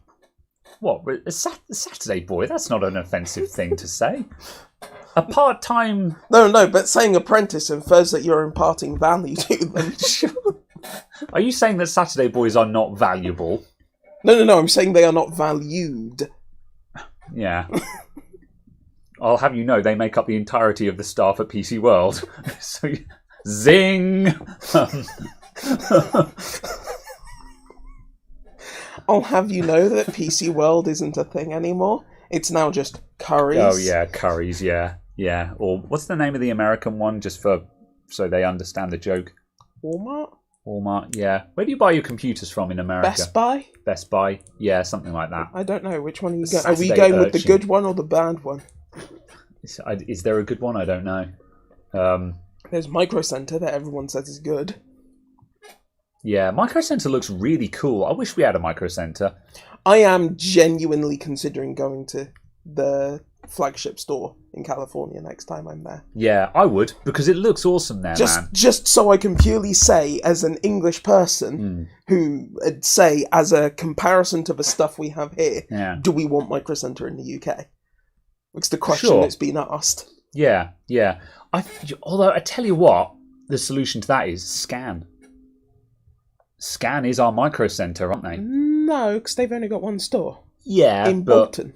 Yeah, but then on the flip side, if you took the size of America and then scaled it down to the UK, you'd probably have one store as well. I don't know. Yeah, but either way, I suppose. Well, we've got Scan, and then also Novatech were a thing as well. Although I've never been down to Novatech. I think they're still going. Where was Novatech? Novatech, they're a UK system. No, I know who they are. Yeah. I said, where were they? Southampton, Portsmouth, that kind of really? area. Oh, yeah, they're not that far away from us. Fair enough. Yep. They were close enough that when I was going to LAN parties, if someone actually blew something up, they could be like, "I'm driving down to Novatech," and they could go down to Novatech, get a motherboard, and be back within 2 or 3 hours. A round trip kind of thing. So it basically meant that they could get their computer up and running again for the LAN party. Obviously, like Amazon Saturday delivery was not a thing back then. So back in my Novatech day, were big in their day. Yeah. I still see Novatech PCs show up now and then. Yeah, they were never really particularly good, but it was cheap system integrated PCs. What do you expect? I seem to remember them having a line of really good value for money laptops, like cheap gaming laptops for like 2 years. I assume they were Clevos, but I guess, but then it just went and vanished. Yeah, I don't know how Novatech are doing these days. Someone Google search Novatech, because I don't have Google. Well, it's awkward for me to do it at the moment. Chat, do work for me. Is Novatech still going? Are they still a thing? Yeah. Did they survive the pandemic? But Did they supply the great graphics card shortage? Yeah. Oh, overclockers as well. Yeah, of course. Although Overclockers UK has a ridiculously bad rep at the moment, doesn't it? Yeah, I had a falling out with overclockers a long time ago, 15 years ago. I had a falling out with overclockers ago. Yeah, so I've never really. They haven't been my go-to in a very long time, just because I had I had a faulty motherboard. I sent it back. They said there was nothing wrong with it, and I'm like, there is though. Yada yada yada. We had a dispute, and I fell out with them back then. Never bought from them again. But then these days, overclockers, they're in a weird thing where they went through a phase where their prices just weren't compelling. That was the other reason why I never buried the hatchet with them, because every time I looked at their website, I'm just like, this is okay, but I could just buy from Amazon or Scan and get better service.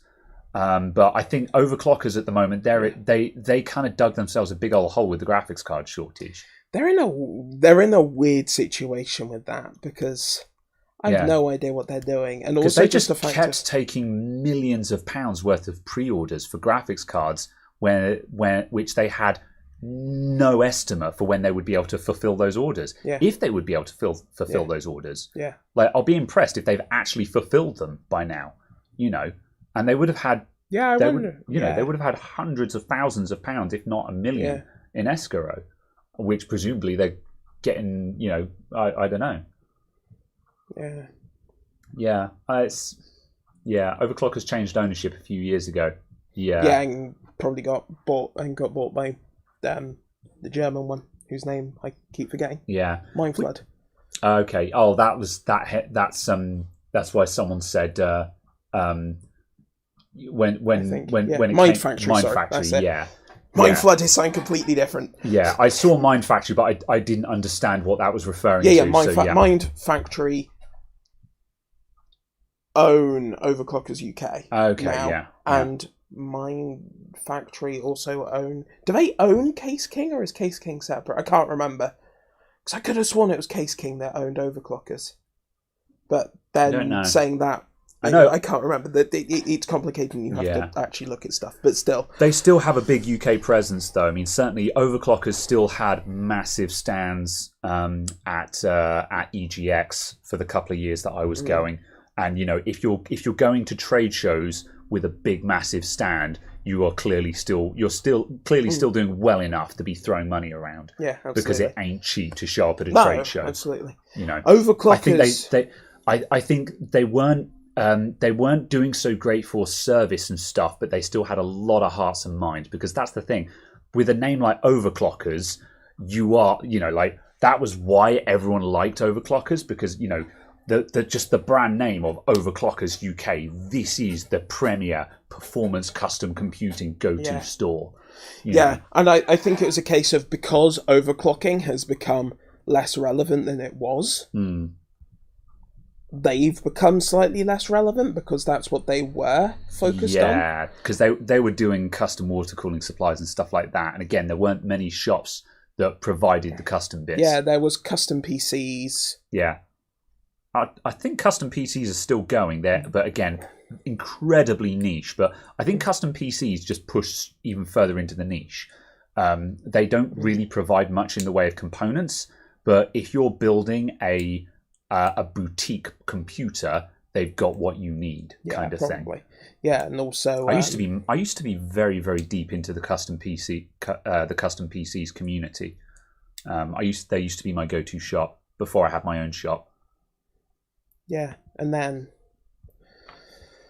it's difficult because, as has been said about it all, you know, there being fewer and fewer people out there doing it. It's kind of a case of, I do want to spread the money when I buy stuff. Yeah, because that's the thing. It's like, I feel bad about just buying everything from Amazon, but this is the thing.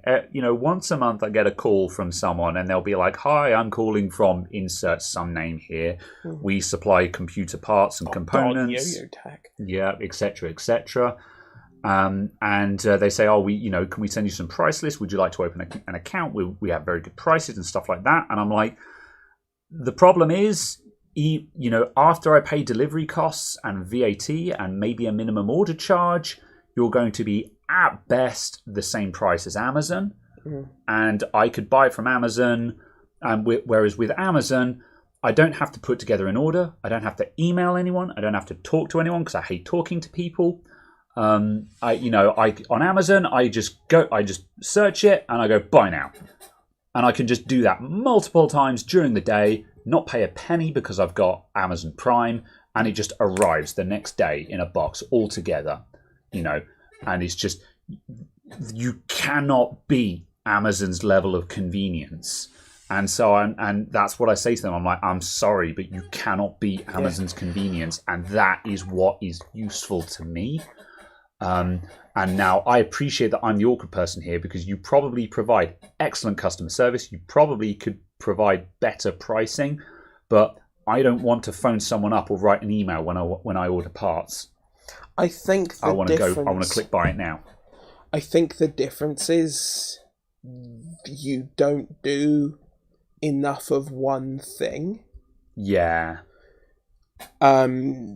If you were focusing more on, say, doing your own builds, and you go, I want 10 of this case, I want 10 of this motherboard, I want 10 of this processor, I want 10 of this RAM kit. Yes. That's where those account-based things would make more sense, I feel. Yeah. Because you'd be going, I'm building 10 of these PC today. Yeah. And I'm selling 10 of these today, and tomorrow I'll need 18 of these kits of RAM and I'll need 42 SSDs. Yeah. Send me this stuff for tomorrow. Yeah. And then go from there. So, yeah. I'm a very... I don't want to flatter myself with the term artisan, but I work, yeah. I don't want to flatter myself. However... Well, all the artisanal boutique, but I work in very small numbers. I'm a one-man crew, so obviously there's only going to be so much throughput in the shop. So I'm only, just before Christmas, for me, buying 10 SSDs on a single order is a big order for me. I'm just like, that's 500 quid. That's a large order for me. And those 10 SSDs are going to last me probably a couple of weeks or a month before I use them all up. I think it might be worth you looking at trying to do certain things like that. Like SSDs are a good example, actually, because I should be buying like 50 SSDs at bulk discount because I will use them all up. I'm afraid of buying things in bulk because by the time I use them, they've been superseded or the price has changed or something like that. Whereas SSDs, if you buy SSDs at a good price, you're not going to lose money on them because the pricing isn't going to change by a meaningful amount. Certainly especially not now. We've hit sufficiently late in the product cycle that the not to describe it as bottom tier, but the generic mass consumer tier isn't going to drop harder. I fit MX500s, usually 500 gigabytes, sometimes a terabyte. And those drives, they generally sit around sort of the low 40 to 45 pounds, and then 80 to 85 pounds for the 1 terabyte respectively. The price isn't going to go lower than that. So if I'm buying them at around 40-ish or 80-ish pounds for 500 and 1 terabyte respectively, I could buy 100 of those and not lose money. Sure, there might be a Black Friday and they drop to 39 or something like that, but I could have bought them for a couple of quid cheaper, but that's not meaningful. Especially because I'm selling them out at 50 quid anyway. And I think it's a case it's worthwhile you trying to consolidate a few orders like that into kind of monthly or bi-monthly bigger orders from some sort of account supplier. I have started looking into that because I've gotten bored of because Amazon you can only buy SSDs in 2s and 3s. They have maximum order quantities, and that actually makes it very awkward to buy MX500s. Because if I have a busy week or a busy month where I've gone through a lot of them, I can actually get it to the point where there's usually there's 2 ways of buying an MX500 on Amazon. There's the retail box or the frustration-free packaging, and they count as 2 different SKUs. And so I balance the orders between them.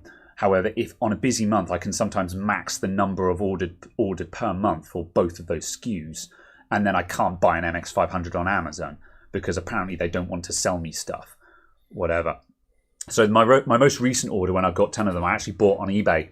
I bought SSDs on eBay, which is a terrible idea. But I was like, I'm going to roll the dice on these because they were a great price. They showed up and they were exactly what they said on the tin. And there was nothing sketchy about them. And I was like, this is good. I should actually find a supplier for these and actually order like 20 or 30 of them. Yeah, absolutely. And it's not necessarily about the price and it being more price efficient. It's about it being time efficient for you and ease of purchasing. Because as you were saying about the issue with only being able to buy 2, 3, 4 kind of thing of each SKU. Yeah. So it's from that perspective, not specifically a price thing. Yeah. Because like Green Zero just said, I doubt buying in bulk would make it cheaper than buying them when offers are on. And that's absolutely true. However, the issue is that because if I'm buying in super small quantities all the time, it's very easy to get caught out when I suddenly have to do, say, because it's not uncommon for me to suddenly do 4 or 5 SSD conversions in a week. That happens reasonably frequently. And suddenly I can quickly find myself run out of stock, and then a routine job that could have been done in an hour or 2 suddenly is waiting for a day or 2 while I source SSDs again. And that is not a huge delay to the customer, but it's a delay to my workflow. That's a computer that could have gone up on the bench and been done back into the waiting queue. And then when the SSD comes in, I'm busy doing something else. So it's waiting for a gap in my schedule again. And then suddenly a routine job that should be in and out within 3 working days suddenly sits in the shop for a week. And then I finally pick up the laptop and I look at the ticket list and I'd be like, why is this still here? This should have been in and out, you know. So that's at the point where it's just like, well, actually price is less important, but more a steady stock. So yeah, and again, special offers, they're not going to change the price by more than £1 or £2.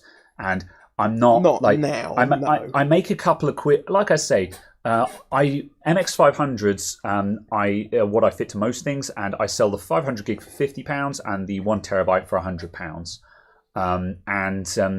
That generally means that on average I'm making somewhere between £5 and £10 per drive. But like the labour is where I make my money. The extra bit on the drive itself is just a bit of extra pocket money. It's just a little bit on top. It's also, to a degree, a buffer for price fluctuations. Yes. Because if suddenly supply dries up and you have to sell 10 of them that you purchased at 60 quid for 50 quid to get the jobs done, you've now lost £60. But you've covered that future loss by the historical profit. And it's covering that cost over the length of time you've got. So that's the thing. It's sometimes not necessarily about the cheapest price, but just simply availability and things like that. And that depends on the product. Graphics cards, completely the opposite. I buy graphics cards when I see them at a good price, regardless of whether I need them or not. If I see graphics cards at a good price, I'll just buy it, because you don't know when you'll be able to buy it like that again. And it's kind of a case of, I feel like it would be different if you were looking at trying to buy, you know, like the SN850s or something like that, because they are presently desired, because they're currently the very fastest. Next month, someone else might come out with a new SSD, and now it's no longer currently the fastest, and the price drops £25. And now you lose money. So that's kind of the problem, because you're aiming at something that's very steady, and is a model that hasn't been refreshed in 5 years? 4 years? It's not really worth it.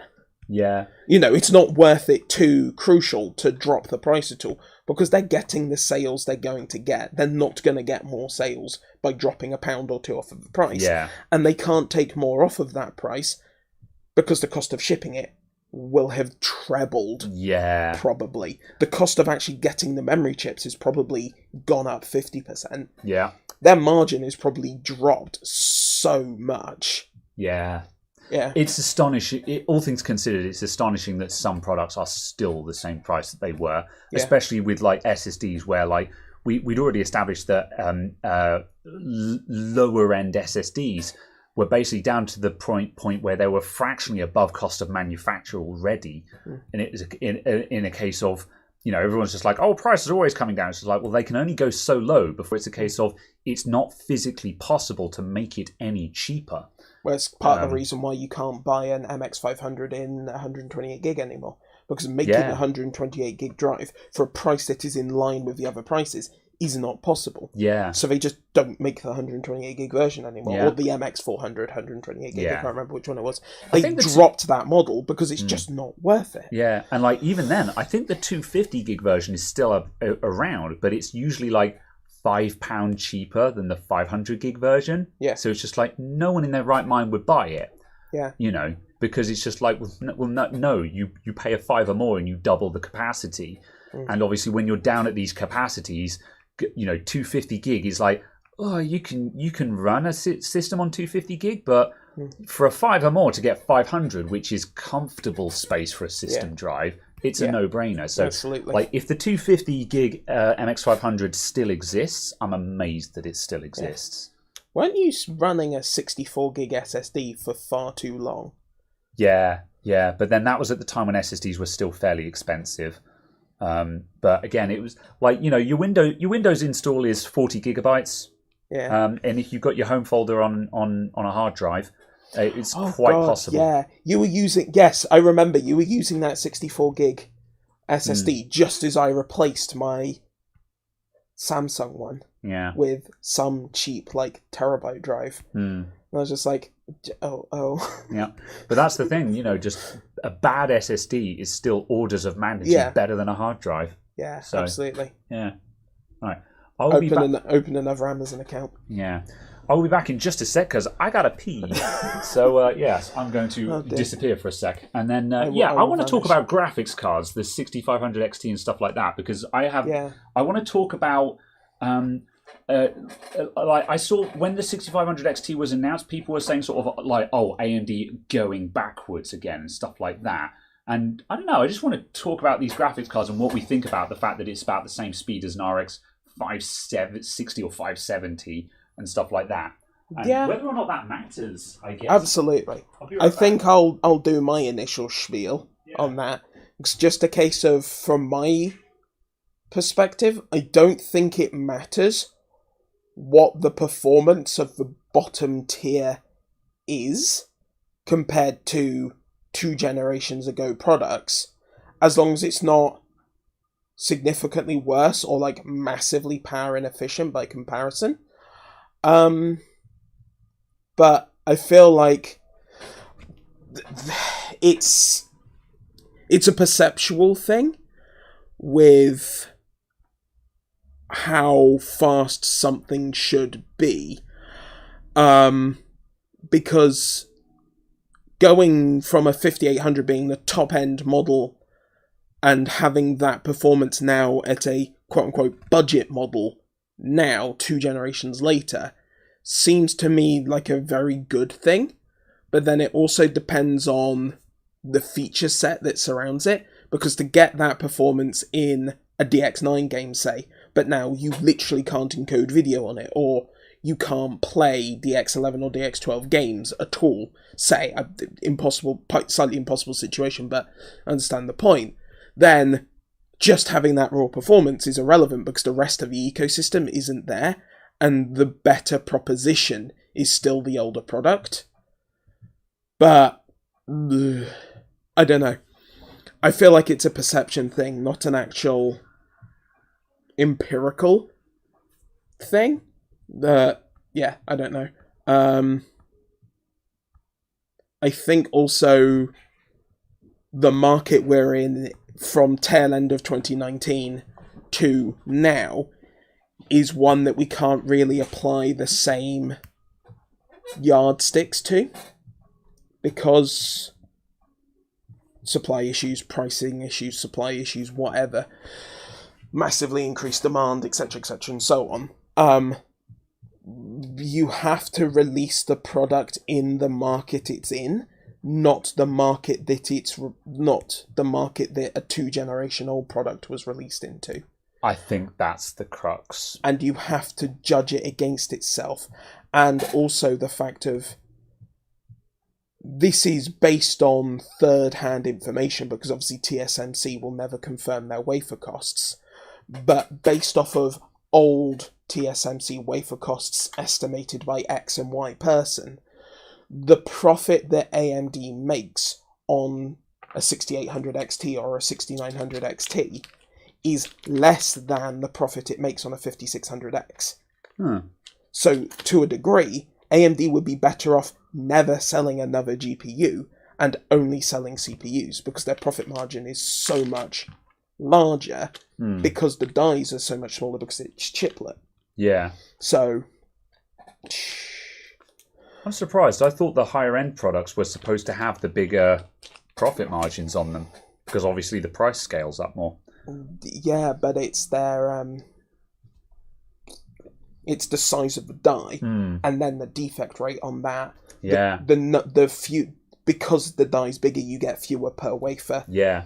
So the raw material cost of the wafers doesn't change, and because you're getting fewer dies per wafer, the manufacturing time is longer as well. The time to make the wafer into a silicon die is longer, so the cost is higher. So it's all of that stuff. Yeah, because that's something that is very easy to overlook, is that GPUs are massive hacking dies. Yeah, and they're all monolithic. Massive. Like, especially when you look at like the big 30 series cards, they are literally like sort of almost 1 inch square dies, and it's Aren't they larger than that? I don't know. That was one a inch. random guess. 1 inch is only 25 millimeters. I thought they were like. 4... Oh, sorry, 1 inch by 1 inch almost. Yeah, but 25 by 25, and I thought they were like 40 by 40. Yeah, that's what I'm saying. They're either way, they're giant. Yeah, like the 3090 core and like the A6000s and stuff like that. Yeah. They're nuts. Yeah, so it's kind of not surprising, really. Yeah, that there's that much hassle with them. And it surprises me that the very largest die GPUs didn't have an MSRP of £3,000 or £4,000 anyway. Yeah. Yes. Yeah. I'm going to be incredibly unpopular with the statement of I still think the Halo products, the 6090, 6090 Ti, the 6900 XT are too cheap. See, I can accept that But as also, long as the rest of the product stack makes sense. Yeah, exactly. I think those Halo products should be Halo-priced products. Yeah. But also I feel like they shouldn't be in the same naming schema. Yes. So instead of it being the RTX... the RTX 3090 Ti, it should be something like the RTX XT. Yeah. Or just Titan. This is what the Titan name was for. The Titan series was there to differentiate it as a Halo card. You know. And again, this is, Linus from LTT has got the same beef with this. I 100% agree with him and this sentiment that it was a mistake to call it a 3090 and not a Titan, because it was a case of, as soon as you do that, it's no longer the Halo product, and you're now putting it in the same group, and you're now forcing it to be compared and priced to that group. Yeah. And like Nvidia didn't want to do that. They were like, this isn't a gaming graphics card, and they were like, yeah, but you named it a gaming graphics card and priced it as a gaming graphics card. So what does that make it? So if it had been called a Titan, I don't know whether it would have changed me buying one. Yeah. See, like I call my 3080 Ti a flagship, not the flagship, because obviously the 3090 is the flagship. But like if the 3090 was called a Titan, then the 3080 Ti would be the flagship, because people would discount the Titan and say, well, that's a Halo. That's kind of a different kind of kettle. Yeah. Yes, it's faster, but that's not. It's a different category of card now. Yeah. I don't know, because I am the wrong category of person to ask on this, and I realise that, because totting up how much I've spent on my PC, I'm like, that's more than most people spend on 5 of their PCs. Yeah, that's true. Kind of thing. So I'm the wrong category to be asking on that. Well, as long as we can, I think we can look at it and we can hypothesize what is the average people looking for. Like for me, I think they're looking for a full build for £500. Yeah, basically. And that's the thing, is like when so I vaguely overheard your introductory spiel on graphics cards, but the bit that I wanted to talk about, especially with the new 6500 XT and stuff like that, is at the end of the day, the bit that we're really lamenting with modern graphics cards is the lack of graphics cards in the $200 to $300 bracket. Because the $200 to $300 bracket, which roughly translates to £200 to £300, because after VAT and stuff like that, it's roughly pounds to dollars for the UK and the US. So if I slip and I say £200, that's to all intent and purpose $200 pre-tax. Pre-tax, yeah. Because all of the prices listed in the US are pre-tax. Oh yeah, that's true. Yeah, I forget that. Yeah, I forget that. That's the reason why it equates quite so well. Yeah. And it's slightly less bullshit than it appears. Yes. It's because we've got 20% tax on it. Yeah. But we include that. Yeah. And that our ticket price includes the tax. The US ticket price that gets mentioned doesn't. Yeah, because there's a couple of states that have no sales tax, so there's a couple of places to go where you wouldn't be paying that. Yeah. So yeah, I forget which ones. I think Alaska is one of them, but I don't fancy driving to Alaska to buy a graphics card. So, well, no, it requires an international border crossing as well if you're American. Quite so, yeah. And I don't think you're actually being allowed in. Huh. All right. That's another topic. Anyway, so where was it? Yeah, so the end of the day, the 200 £300 bracket, because when the average person is building a gaming PC and they're spending between £500 and £800, they're looking for that sort of $200 to $300 graphics card, the king of 1080p graphics card. So historically, that has been 960, 970, 1060, 3 gig or 6 gig. Like the 1060 3 gig, that was down at like sort of £140 at one point, and like the 1066 gig, which is obviously the one you want, generally speaking, floated around the high hundred, around £200 or so. And like if you went for a nice one, like if you got an Asus Strix equivalent thing, you might be paying $220 or $230, and it's factory overclocked and has a nicer cooler on it and stuff like that. But it's around that price bracket. And I think the reason why graphics cards at the moment are stinging the worst, because the current graphics cards that are supposed to be that is stuff like the 3060 and the 6800 XT. But those are... 6600 XT. Yeah. Is roughly equivalent of not the 6800 XT. Oh, sorry, I meant 6600 XT, yeah. I was going to say, hold on a minute. The 6600 XT and the 3060... that's supposed to be what those are. Those are king of 1080p graphics cards. So like if you're on a 1080p monitor, a non-exotic monitor, this will run anything you want. You know. And should be pushing 120 FPS for high refresh as well. Sure. That's what that's what the 6600 XT was sold as, 1080p high refresh. Sure. Yeah. And well, that's reasonable, because it can do that for the most part, and unless you're being unreasonable. And if you throw a big AAA game at it at maximum graphics, of course it's not going to max it. Come on, guys, be reasonable. But also just the comment, ultra is stupid. Yeah, that's right. But my basis is I've got a couple of 6600 XTs in the shop. I took one of them home and I ran Deep Rock Galactic at high graphics, 1440p, and it was clocking in at 120 FPS. That's a pretty good card as far as I'm concerned. I think it's very reasonable. I think the 6600 XT got a bit too much hate, in my opinion. That's an aside. Anyway, the problem is the 3060 and the 6600 XT, when you can find them at a good price, are at least £400, which is about twice what we want to be paying for a king of 1080p graphics card. And that means, this is why I haven't sold the two computers that are in the shop, because they've got a 3060 in them and a 6600 XT. And those graphics cards cost me approximately £400 each. And that means by the time I've added in the rest of the hardware on those, I'm now selling PCs that are £1,200 and £1,400 a piece. Unsurprisingly, they're not selling, because that's about double the price that most people want to pay.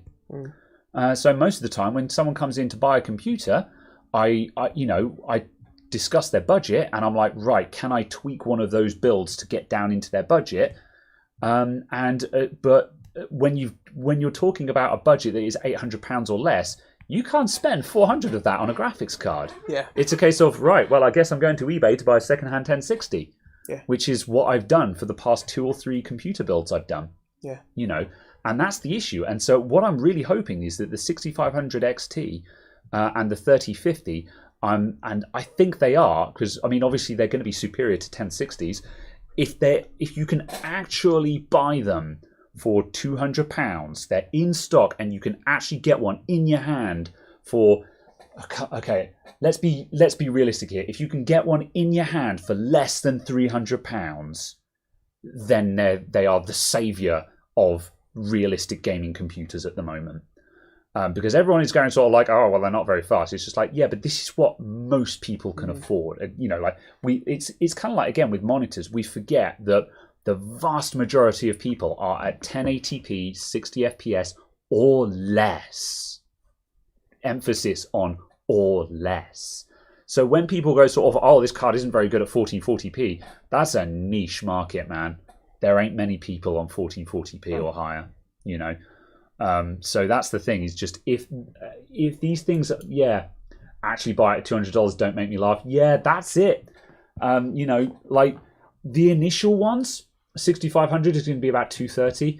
Yeah, the 6600 XT is at 500, 550 now. Yeah, it's that's the thing. If they can keep these cards in stock and they can keep the price at sub 300, then I will sing its praises. But that's the problem. It doesn't matter what they say the MSRP is going to be. If they can't keep up the stock, it's gonna sell for more. And if it's going to sell for more, it'll be just another graphics card that no one can afford. Yeah. And more importantly, if it costs more than 300 after scalping and all the rest of it, and this is the thing, this is the problem. If it ends up costing more than £300, you may as well buy a second-hand 1060, or maybe, I mean, the 1660 is a magic graphics card.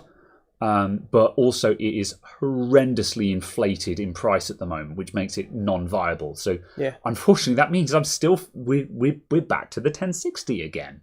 You know, because you can pick up 1060s for between £100 and £200 on eBay if you keep your eyes open. And that light started flickering. That was all. Oh, I see. Yeah, and that's the thing. If you can buy a 1060 6 gig for about £150.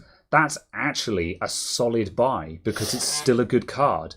Yeah. And you're better off spending about 150 on a 1066 gig than you are spending £400 on, if you're lucky, on a 6600 XT. Or especially now, the 6500 XT and the 3050, they are probably going to be even closer to the 1060 in performance. And thus, again, as soon as they go past £300, there's no point in buying them. So, yeah, this is the problem. It's only good if they actually cost that much, and we all know that they're not actually going to cost that much. Okay. According to the Steam hardware survey, it's now actually only 18% of people that are playing at less than 1080p. That's not bad. So I assume 1080p is currently... 1080p is 67%. Yeah, that's 67. Oh man, like that's basically 70%. That's an enormous majority, isn't it? 1440p is 9.8%, and then 4K is at 2.3%. Yeah. So performance at 4K for a graphics card is virtually irrelevant. Yeah, and this is why there's a lot of peer pressure, especially from YouTube, for people to have these top end graphics cards. I would, and the vast majority of people don't need them. I would still contend there is such a worthwhile upgrade going to 1440p though. Definitely, don't get me wrong. A worthwhile upgrade. Yeah, there. I love 1440p. But it's worth.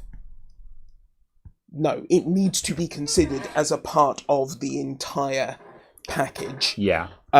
Because if someone's looking at a budget with a PC of £800, going to 1440p is pointless. If they're looking at a budget of £2,000, they should be at 1440p. Yeah. Kind of thing. It also depends on what you can find secondhand. Because, for example, I was gaming at 1440p with a 1070. And yeah, it was a struggle to get to the high refresh rates. I was aiming for 90 FPS really. I wasn't capping over 100 in high-end games.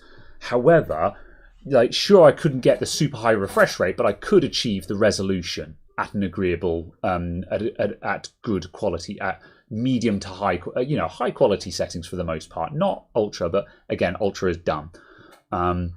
So it's not that expensive to get in, and also good 1440p monitors have been coming down in price massively.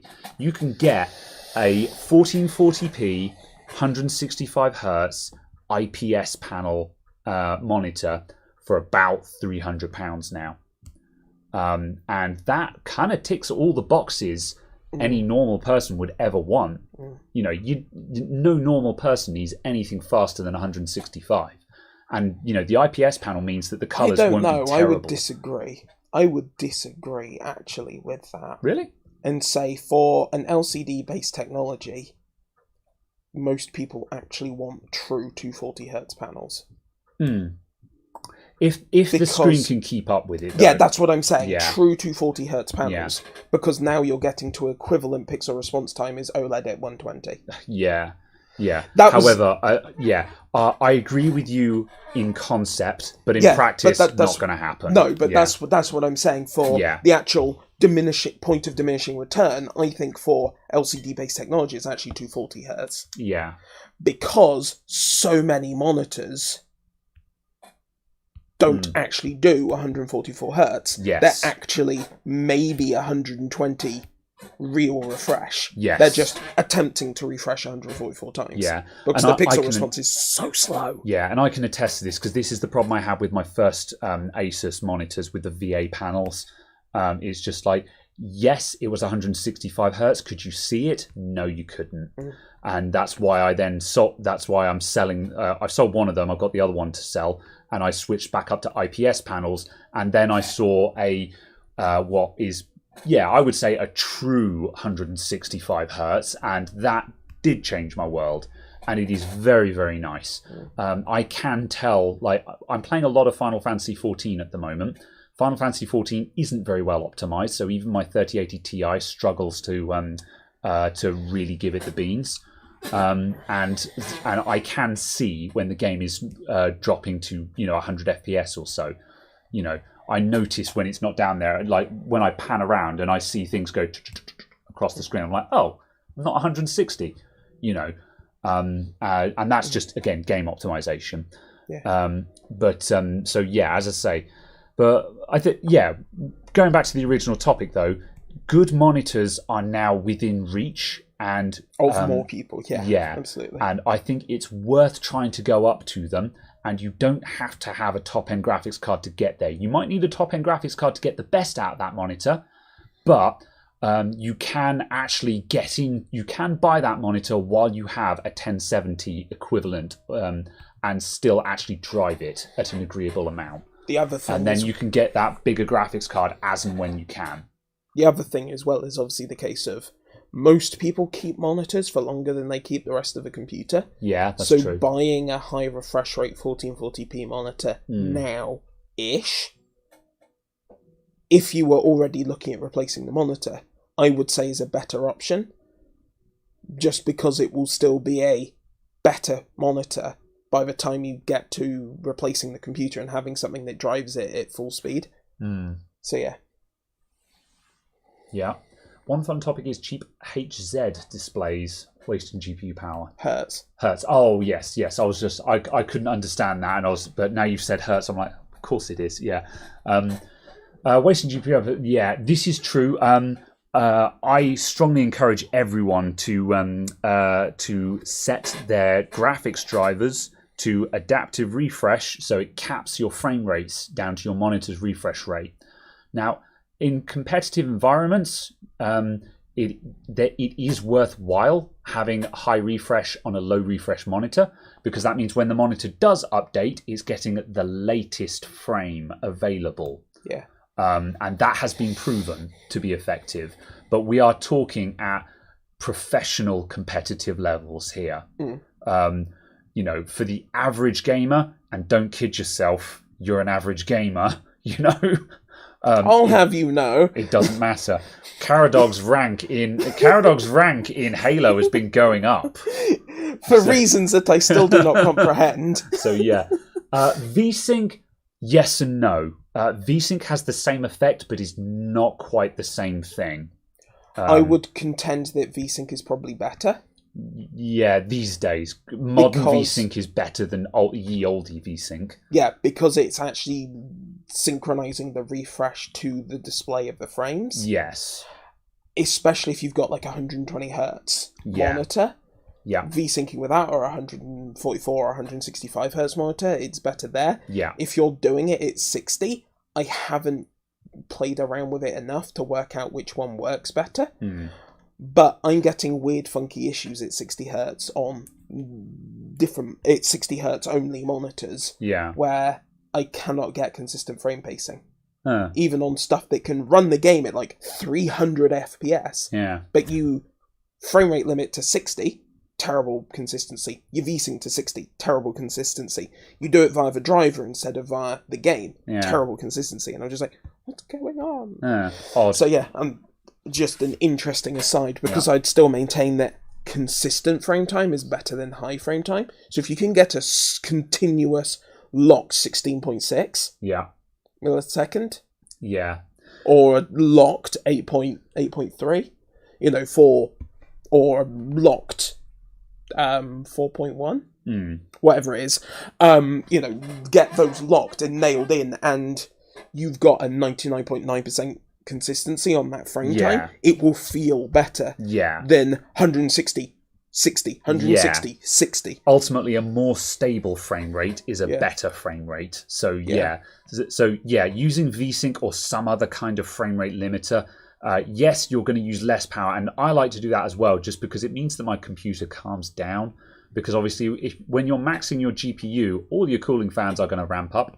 And a lot of the time, if you actually cap to your monitor's refresh rate, or in some cases, if it's not necessary, slightly lower, because there's lots of games which are actually, the animations are 60 FPS locked.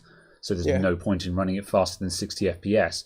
So again, you can have your computer be sitting there on tick over running the game at full speed instead of going like the clappers to render frames that you don't see.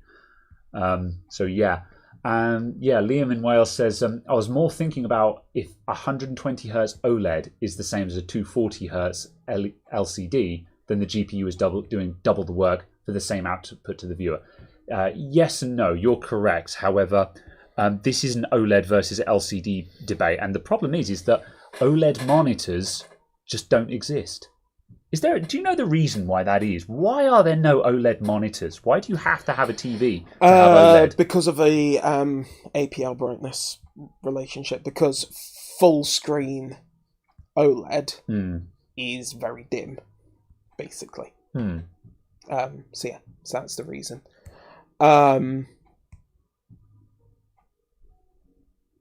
I've entirely forgotten what they're called. Alienware. Okay, that's it. Yeah. Alienware have just announced at CES their first quantum dot OLED monitor, which is a 34-inch 32 by 9.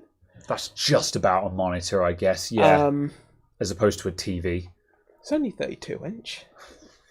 Come on. As soon as you're up to 34-inch. Yeah. As soon as you're up to 30. It's only a little bit more than that. Yeah. As soon as you're up to 30 inches, you're getting into TV territory, as far as I'm concerned. I'm aware that modern TVs are like 50-inch plus, but who buys a 50-inch TV? Yeah, I've got 27s. I've got no desire for something bigger than a 27. But they've got them, which are quantum dot OLED. Okay, which is arguably OLED version 2. Kind of thing.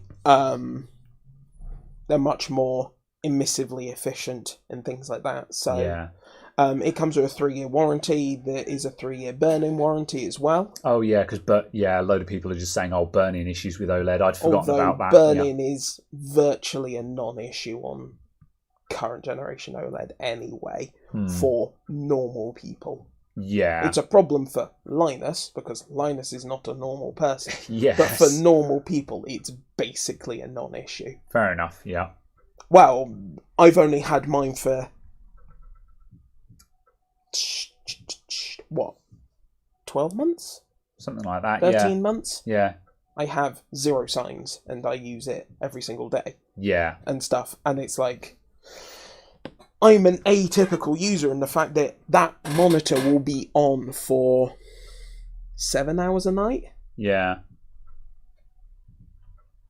And several hours of that will probably be inactive because I'll be away doing stuff around the house. I'll be doing something somewhere else. I'll be eating dinner. Yeah. So, and presumably it's sitting on the desktop with the taskbar burning in during that period. So it's a case of, I feel like it's basically a non-issue for most normal people now on the, certainly from the CX and newer, the LG CX and newer, which is the 2021? Yeah. So yeah. But yeah, it's... okay, yeah, that makes sense. But it's a case that, yes, the peak brightness of that... of my CX, the peak brightness at like 2% or something is 1,000 nits, 1,100 nits, I think. But it 100% picture, its peak brightness is something like 180 nits. Oh, interesting. So if the full screen is predominantly white, say you're scrolling most web pages, the maximum brightness you can get out the monitor is less than 200 nits. Oh, I see. Interesting. Yeah. That's a very odd issue to have. I assume that sort of power budget in a sense of how bright can you make X number of LEDs, and obviously the more LEDs that are white, the less power you have in reserve. I believe it's also a heat thing. Yeah. I hadn't considered that, because obviously, like an LCD monitor, the backlight is a separate thing, and the amount of power that is using is entirely irrelevant to what it's displaying. It's not a power. It's not specifically a power thing, but it's not tied. Yeah. Whereas it's the heat thing and the burning thing, and in the way the pixels are constructed and so on. Interesting. Yeah. It's an all of those. So that's a reason why it's not particularly great as a monitor. Yeah. Is because the brightness will continuously change depending on how much bright stuff there is on the screen. Yeah. This is virtually a non-issue if you're using it mostly for videos, gaming. Yeah. But could be very annoying for desktop use, where you might have bright and dark spots because of UI and stuff like that. Yeah. Because like there are every now and then I see a laptop or a desktop sometimes, which has some weird configuration on it where it dims the screen when there's more white on the screen to make it less, to reduce glare and stuff like that. It makes the screen brighter when displaying white. And it's dynamic contrast, I guess. It's trying to make whiter seem white and blacker seem black. But that means when you're looking at something dim, the screen gets darker, which makes it even harder to see the dim thing. So if you're using anything on a dark mode theme, which is obviously the modern meta, it makes it just really hard to read. Yeah. So and then obviously light mode is even more retina burning. So yeah. It's kind of the inverse issue. But also, I counter your random point about light mode. I still despise it on everything. What, light mode? Yeah, and I massively prefer just black background.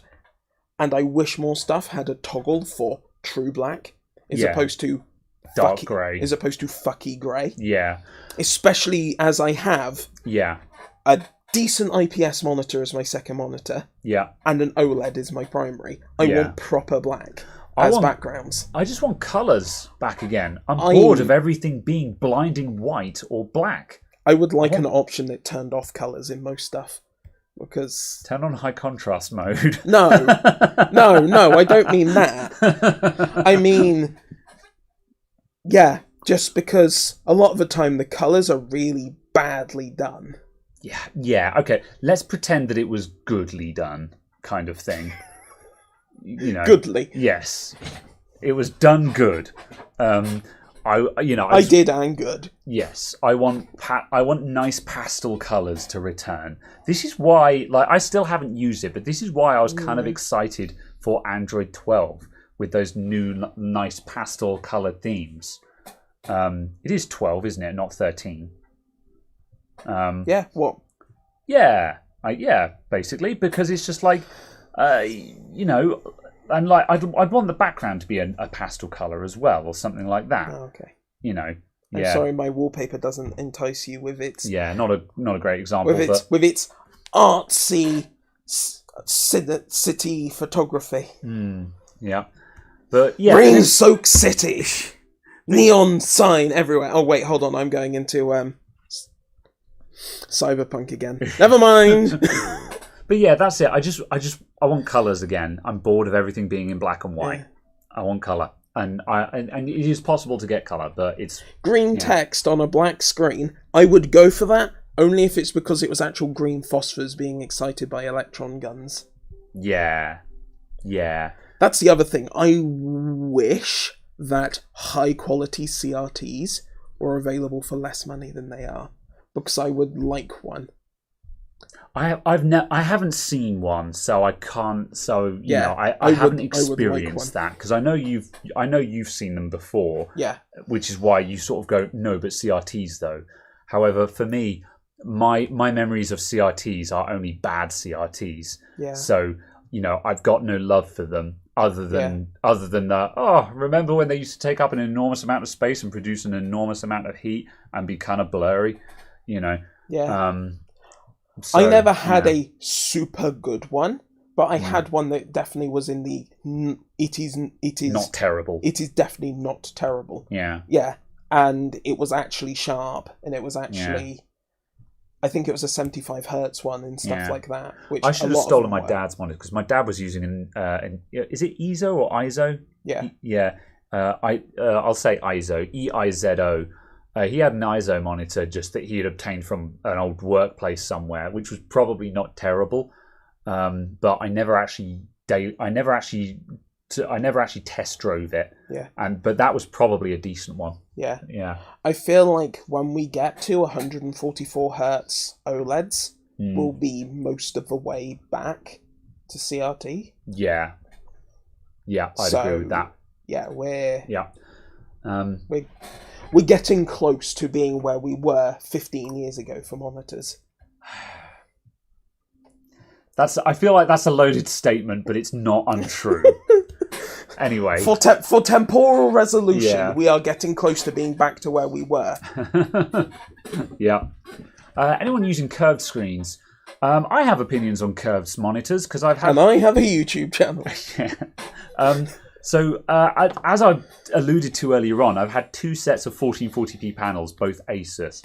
I had some curved Asus screens, and then I replaced them with the IPS equivalents. The VA ones were curved, the IPS ones are flat. So, the curved ones, actually quite nice. A pair of curved monitors side by side, it had a nice radius, because when you have dual screens, you don't have them flat, you V them toward you. Because otherwise the corners are just too far away and it feels like it's pointing over there. Whereas, so with the curved ones, it curves it in so the eye lines are actually about what you'd want, and it's actually really nice.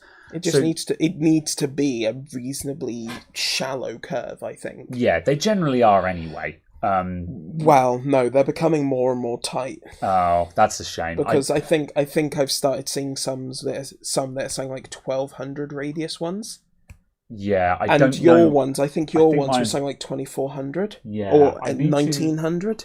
I'll actually I'll grab the box in a sec when I've said my bit, and I'll just check what they are, just so I can say this is the radius that I used, and I thought it was quite pleasant. Yeah. So at any rate, I had the curved ones, and then I upgraded to IPS. And they were flat. And when I put them up, in a way, it was nice to have that nice, broad, flat sheet again. However, I do find myself looking at the the far corners of them and going, man, I kind of miss that curved screen, because I do have to angle them in more, which makes a V shape, which isn't as attractive. The dual curved screens was a very attractive screen to have in front of you. Yeah. I do think they're nice. They're not a selling point though. You know, my new ones are IPS and they blow the VA panels out of the water. They decimate them in terms of picture quality. IPS or go home as far as I'm concerned. So I don't consider the curved to be a selling point. Don't buy them because they're curved, but curved is actually quite nice in my opinion. However, I'm just going to check what the radius of these ones were. Yeah. If I was buying like a 49-inch ultra wide to replace two 27-inch monitors, I would very much want that to be curved. Yeah. Monitor. I, for a second, for some reason, thought that said UPS Canada on it. It's got the paperwork. Are there any specs here? Of course not. Imagine having information with the product. Tough gaming. VG1B series. Oh yes, the tug gaming. Hold on a minute. VG328H1B, VG27VH1B. VG27WQ1B is what I've got. WQ1B. Yeah, there's like a million different models that are all slightly different. What did you do to yourself? I caught something in my arm. Oh. Okay. And it just, It hurt. Yeah. Apparently, I like this. Cons of this monitor: slow response time. Yeah. Like, it's a higher for. Oh wow, they're 1500R. Yeah, there you go. 15. They're reasonably tight. Yeah. Right. So 1500R are the ones that I had, and I found that to be. I think 1500R was fairly pleasant. So yeah, make of that what you will. 1500R, I thought that was quite pleasant. I wouldn't have anything tighter than that though. So is a higher number a tighter curve? Flatter, because it's talking about the radius of the circle that it makes. So the bigger the number, the larger the radius of the circle. Yes. So the less curvature. Yeah. Okay. So the smaller the number, the more curvature. Yeah. So in that case, I wouldn't want anything less than that. Yeah. Yeah. So you wouldn't want anything less than 1500R, in my opinion. Yeah. I think you would probably want a less. I think if you went for a bigger monitor, you'd probably want it to be a larger radius. A larger radius for less curve. Yeah. I think if you went to, say, a 30-inch, you'd want less curvature than a 27-inch. You'd want more curvature on it, I think. Yeah. Just because because the amount of curve in centimetres from back to front of screen is going to be more on a bigger panel because there's more distance for it to curve on. Yeah. So I feel like you'd want a less tight curve. It also depends on how far away from the monitor you're going to sit and stuff like that. I feel like most of us probably sit pretty close to our monitors. I'm probably like, I don't know, when I'm at home, I've got kitchen worktop at home, so I'm probably a meter at most, and that's being generous. Yeah. I'm probably closer than that. I'm probably maybe 700 mil away from my monitors at home. Yeah. So I'm fairly close. Whereas the reason why Caradog gets away with his stupid TV is that he's sitting a bit further away from it because my desk is a 1,000 mil deep. Yeah, his entire desk is a meter deep. Yeah. And so and then once you put in distance of the chair and stuff like that, Yeah, I'm actually probably at like 1.5 meters. Yeah. Interesting complete aside. LG are releasing a 42-inch? Or have they already released a 42-inch? Yeah, because last year's smallest was 48. They're now releasing a 42-inch OLED TV. Which I think is actually probably a really good buy for a monitor. Yeah. If you've got a meter desk. If you've got, a 90 centimetre or meter desk. Yeah. 42 is probably quite good. As much of a mad lad move as it is, when you're using stuff like, is it Power Toys? Power Toys with Fancy Zones. You're using Power Toys with the Fancy Zones feature, and what that does is Fancy Toys is a toolkit that adds in lots of UI tweaks, including Fancy Zones, which allows you to set custom snapping zones for windows. So whereas normally window snapping is half and half or quarters, you can add in custom sized ones that are whatever position, size and shape you want. Like, for example, on my 1440p monitors, I have fancy zones so I can have a triple column setup, because 1440p is, you're kind of wasting it if you're just using it for 50-50. I can have YouTube, Twitter, Discord on one monitor and a full screen game on the other, which is very, very efficient use of monitor space in my opinion. And so when you're doing that, having a 42-inch 4K monitor is not as bonkers as it sounds, because your game is going to be sitting in the bottom left corner and you can have another things all around you. And obviously there's no bezels between your screens because it's all one panel. So It was something I tried setting up with Eve, trying to run multiple clients tiled around it. Yeah. I never actually put enough time into it because shortly after just before I got the TV, I got pissed off. Dropped out of with it anyway. And then I tried setting up and I was like, I can't be asked. Yeah. I really can't be asked to play this. Yeah. So I never bothered. Yeah. Yeah. Then what was that question up there? JP also said you got a 27-inch 144 TN panel, pretty old already.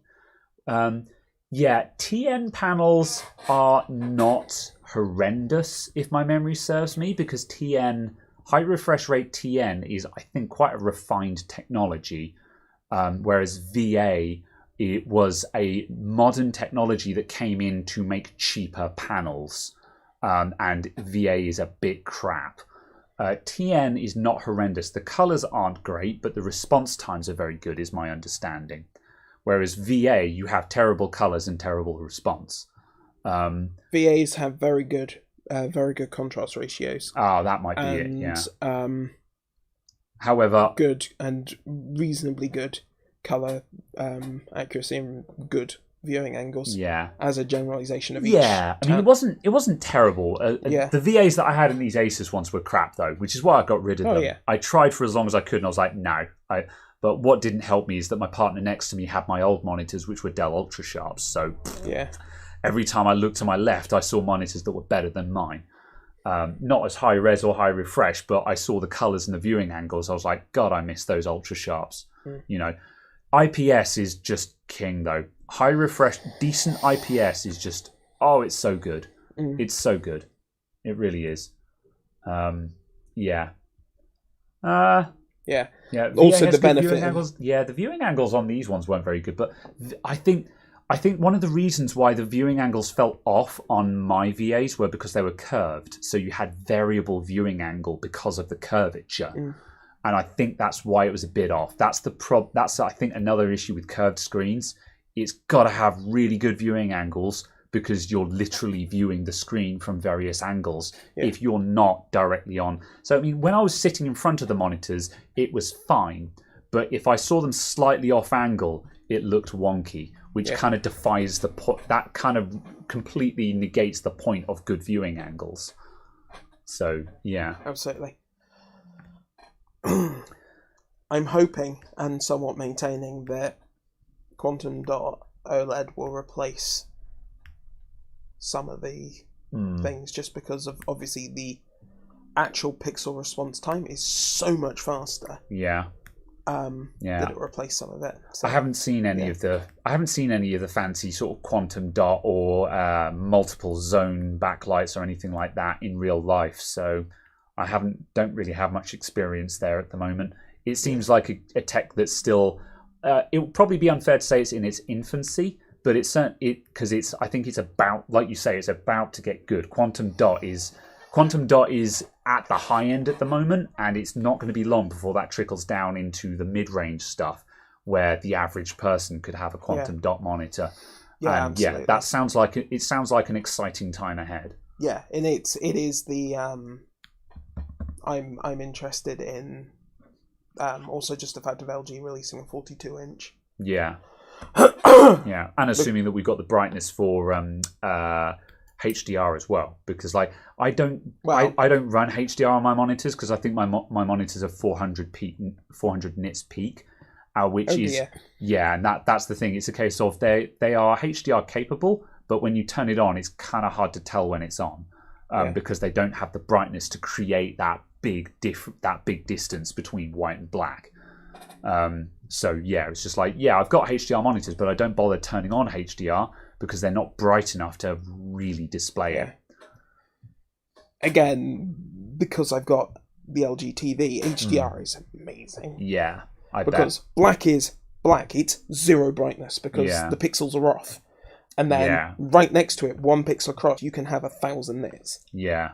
And that contrast ratio on it is fab, and it does make HDR look incredible. Yeah. The only problem with it is when it's like, what's new Doom? Eternal. Yeah. That with the HDR on playing that in a dark room with that screen, because lots of the elements have HDR on them, like Yeah. all of the pickups from enemies and stuff, the armor and the ammo and Yeah. stuff. Yeah. You get an awful lot of very high intensity flashing out of it. Yeah. That's also why I'm not super stoked for And it's HDR, because I think it would be a bit hard on the eyes. It's absolutely fine as long as you're not in a pitch black room. Yeah. If there is a slight bit of light, and that would be fine because I don't sit in a pitch black room anyway. I actually like to have. I don't want like sort of studio brightness. Like this room's brightness is way too much for me when I'm in relaxation mode. This is work light environment. However, I do like when I'm here in the evenings. When I'm here in the evenings and I'm playing some games here because I want to be on voice chat and my partner is streaming or something, I generally sit with these lights off and just one of the studio lights on pointing at a wall. And that creates just a nice ambient light in the room, which is very pleasant to game with. And I had that when my friends were over and we were LAN partying. With the lights off, it was a bit too dark. With them on, it was too bright. But we just took one of the studio lights in there and just pointed it up at the ceiling, just so it bounced light around the room, and that was very nice. Oh yeah, we needed two of them because we're trying to do the tracking with the VR, and it completely lost its bearings because the room was too dark initially. Yes. They were like, studio lights fix this problem, and suddenly went, oh yes, I know where I am now. Yeah. Yes. Right. I know. Okay, we are 2.5 hours into the stream, and I'm really heckin' hungry. So I think it's time to wrap up. Absolutely. Yeah. This has been a bit of a janky stream, but I think we got into it. And for those of you who showed up late, thanks for arriving. Thanks for coming along. Here. Yeah. We too were late. Yeah, we were also late with starting, which is why we're 2.5 hours into the stream, yet it's 7:15. And the only thing I've eaten today is a packet sandwich. I'm very tired and very hungry, and I need food.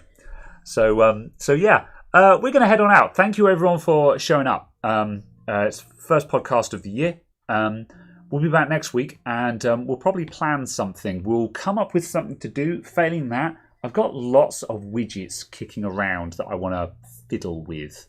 Absolutely. So we might do a tinker stream. Notwithstanding, one of my stocking fillers was this stupid little Zelda Triforce light that sits on the desk. It takes AAA batteries, which kind of sucks. How awful. Yeah, so I kind of want to put a LiPo battery in it. It needs upgrading. Yeah. Everything needs to be LiPo, even just this desk ornament that just lights up. That's does it make a noise? It does not. It just lights up. That's it. That's Where all it is does. your coin block? My coin block? I don't know. It's lost. Oh dear. It's probably sitting in a bag somewhere. So what you're saying is we need to jiggle some bags and one of them will go ba-ding! Yeah, maybe. Maybe. I'll tell you what, it might be in a laptop bag somewhere. I need to go and check my laptop bags. Oh dear. Yeah, because I think I had it in my laptop. Yeah, I think it's in my old laptop bag, which I stopped using when I got my Latitude because it didn't fit in that bag anymore. So it's probably sitting in that bag. I want to LiPo this because of reasons, because that's kind of funny to me. Again, like with the doorbell, I think it's really, really, really, really funny to put LiPo and rechargeableness in stuff that doesn't need rechargeable LiPo. Absolutely. Anyway, I'm going to do that, and I've got a couple of other widgets to fix as well, so that'll be that. Anyway, good evening to everyone, and see you all soon. Absolutely. That's it. And if you want to see pre-recorded videos from Graham, check out the main channel. Yeah. If you want to see Graham streams on games, game streams from Graham, check out Twitch. Yeah. If you want to find me somewhere, you won't. I'm in the Discord. Yeah. But still. And go like all of the videos on the main channel. Once they're good. And comment on them to boost those engagement metrics. The usual shilling. All of that. Thanks, everyone. I'm going to stop streaming now. So, yeah.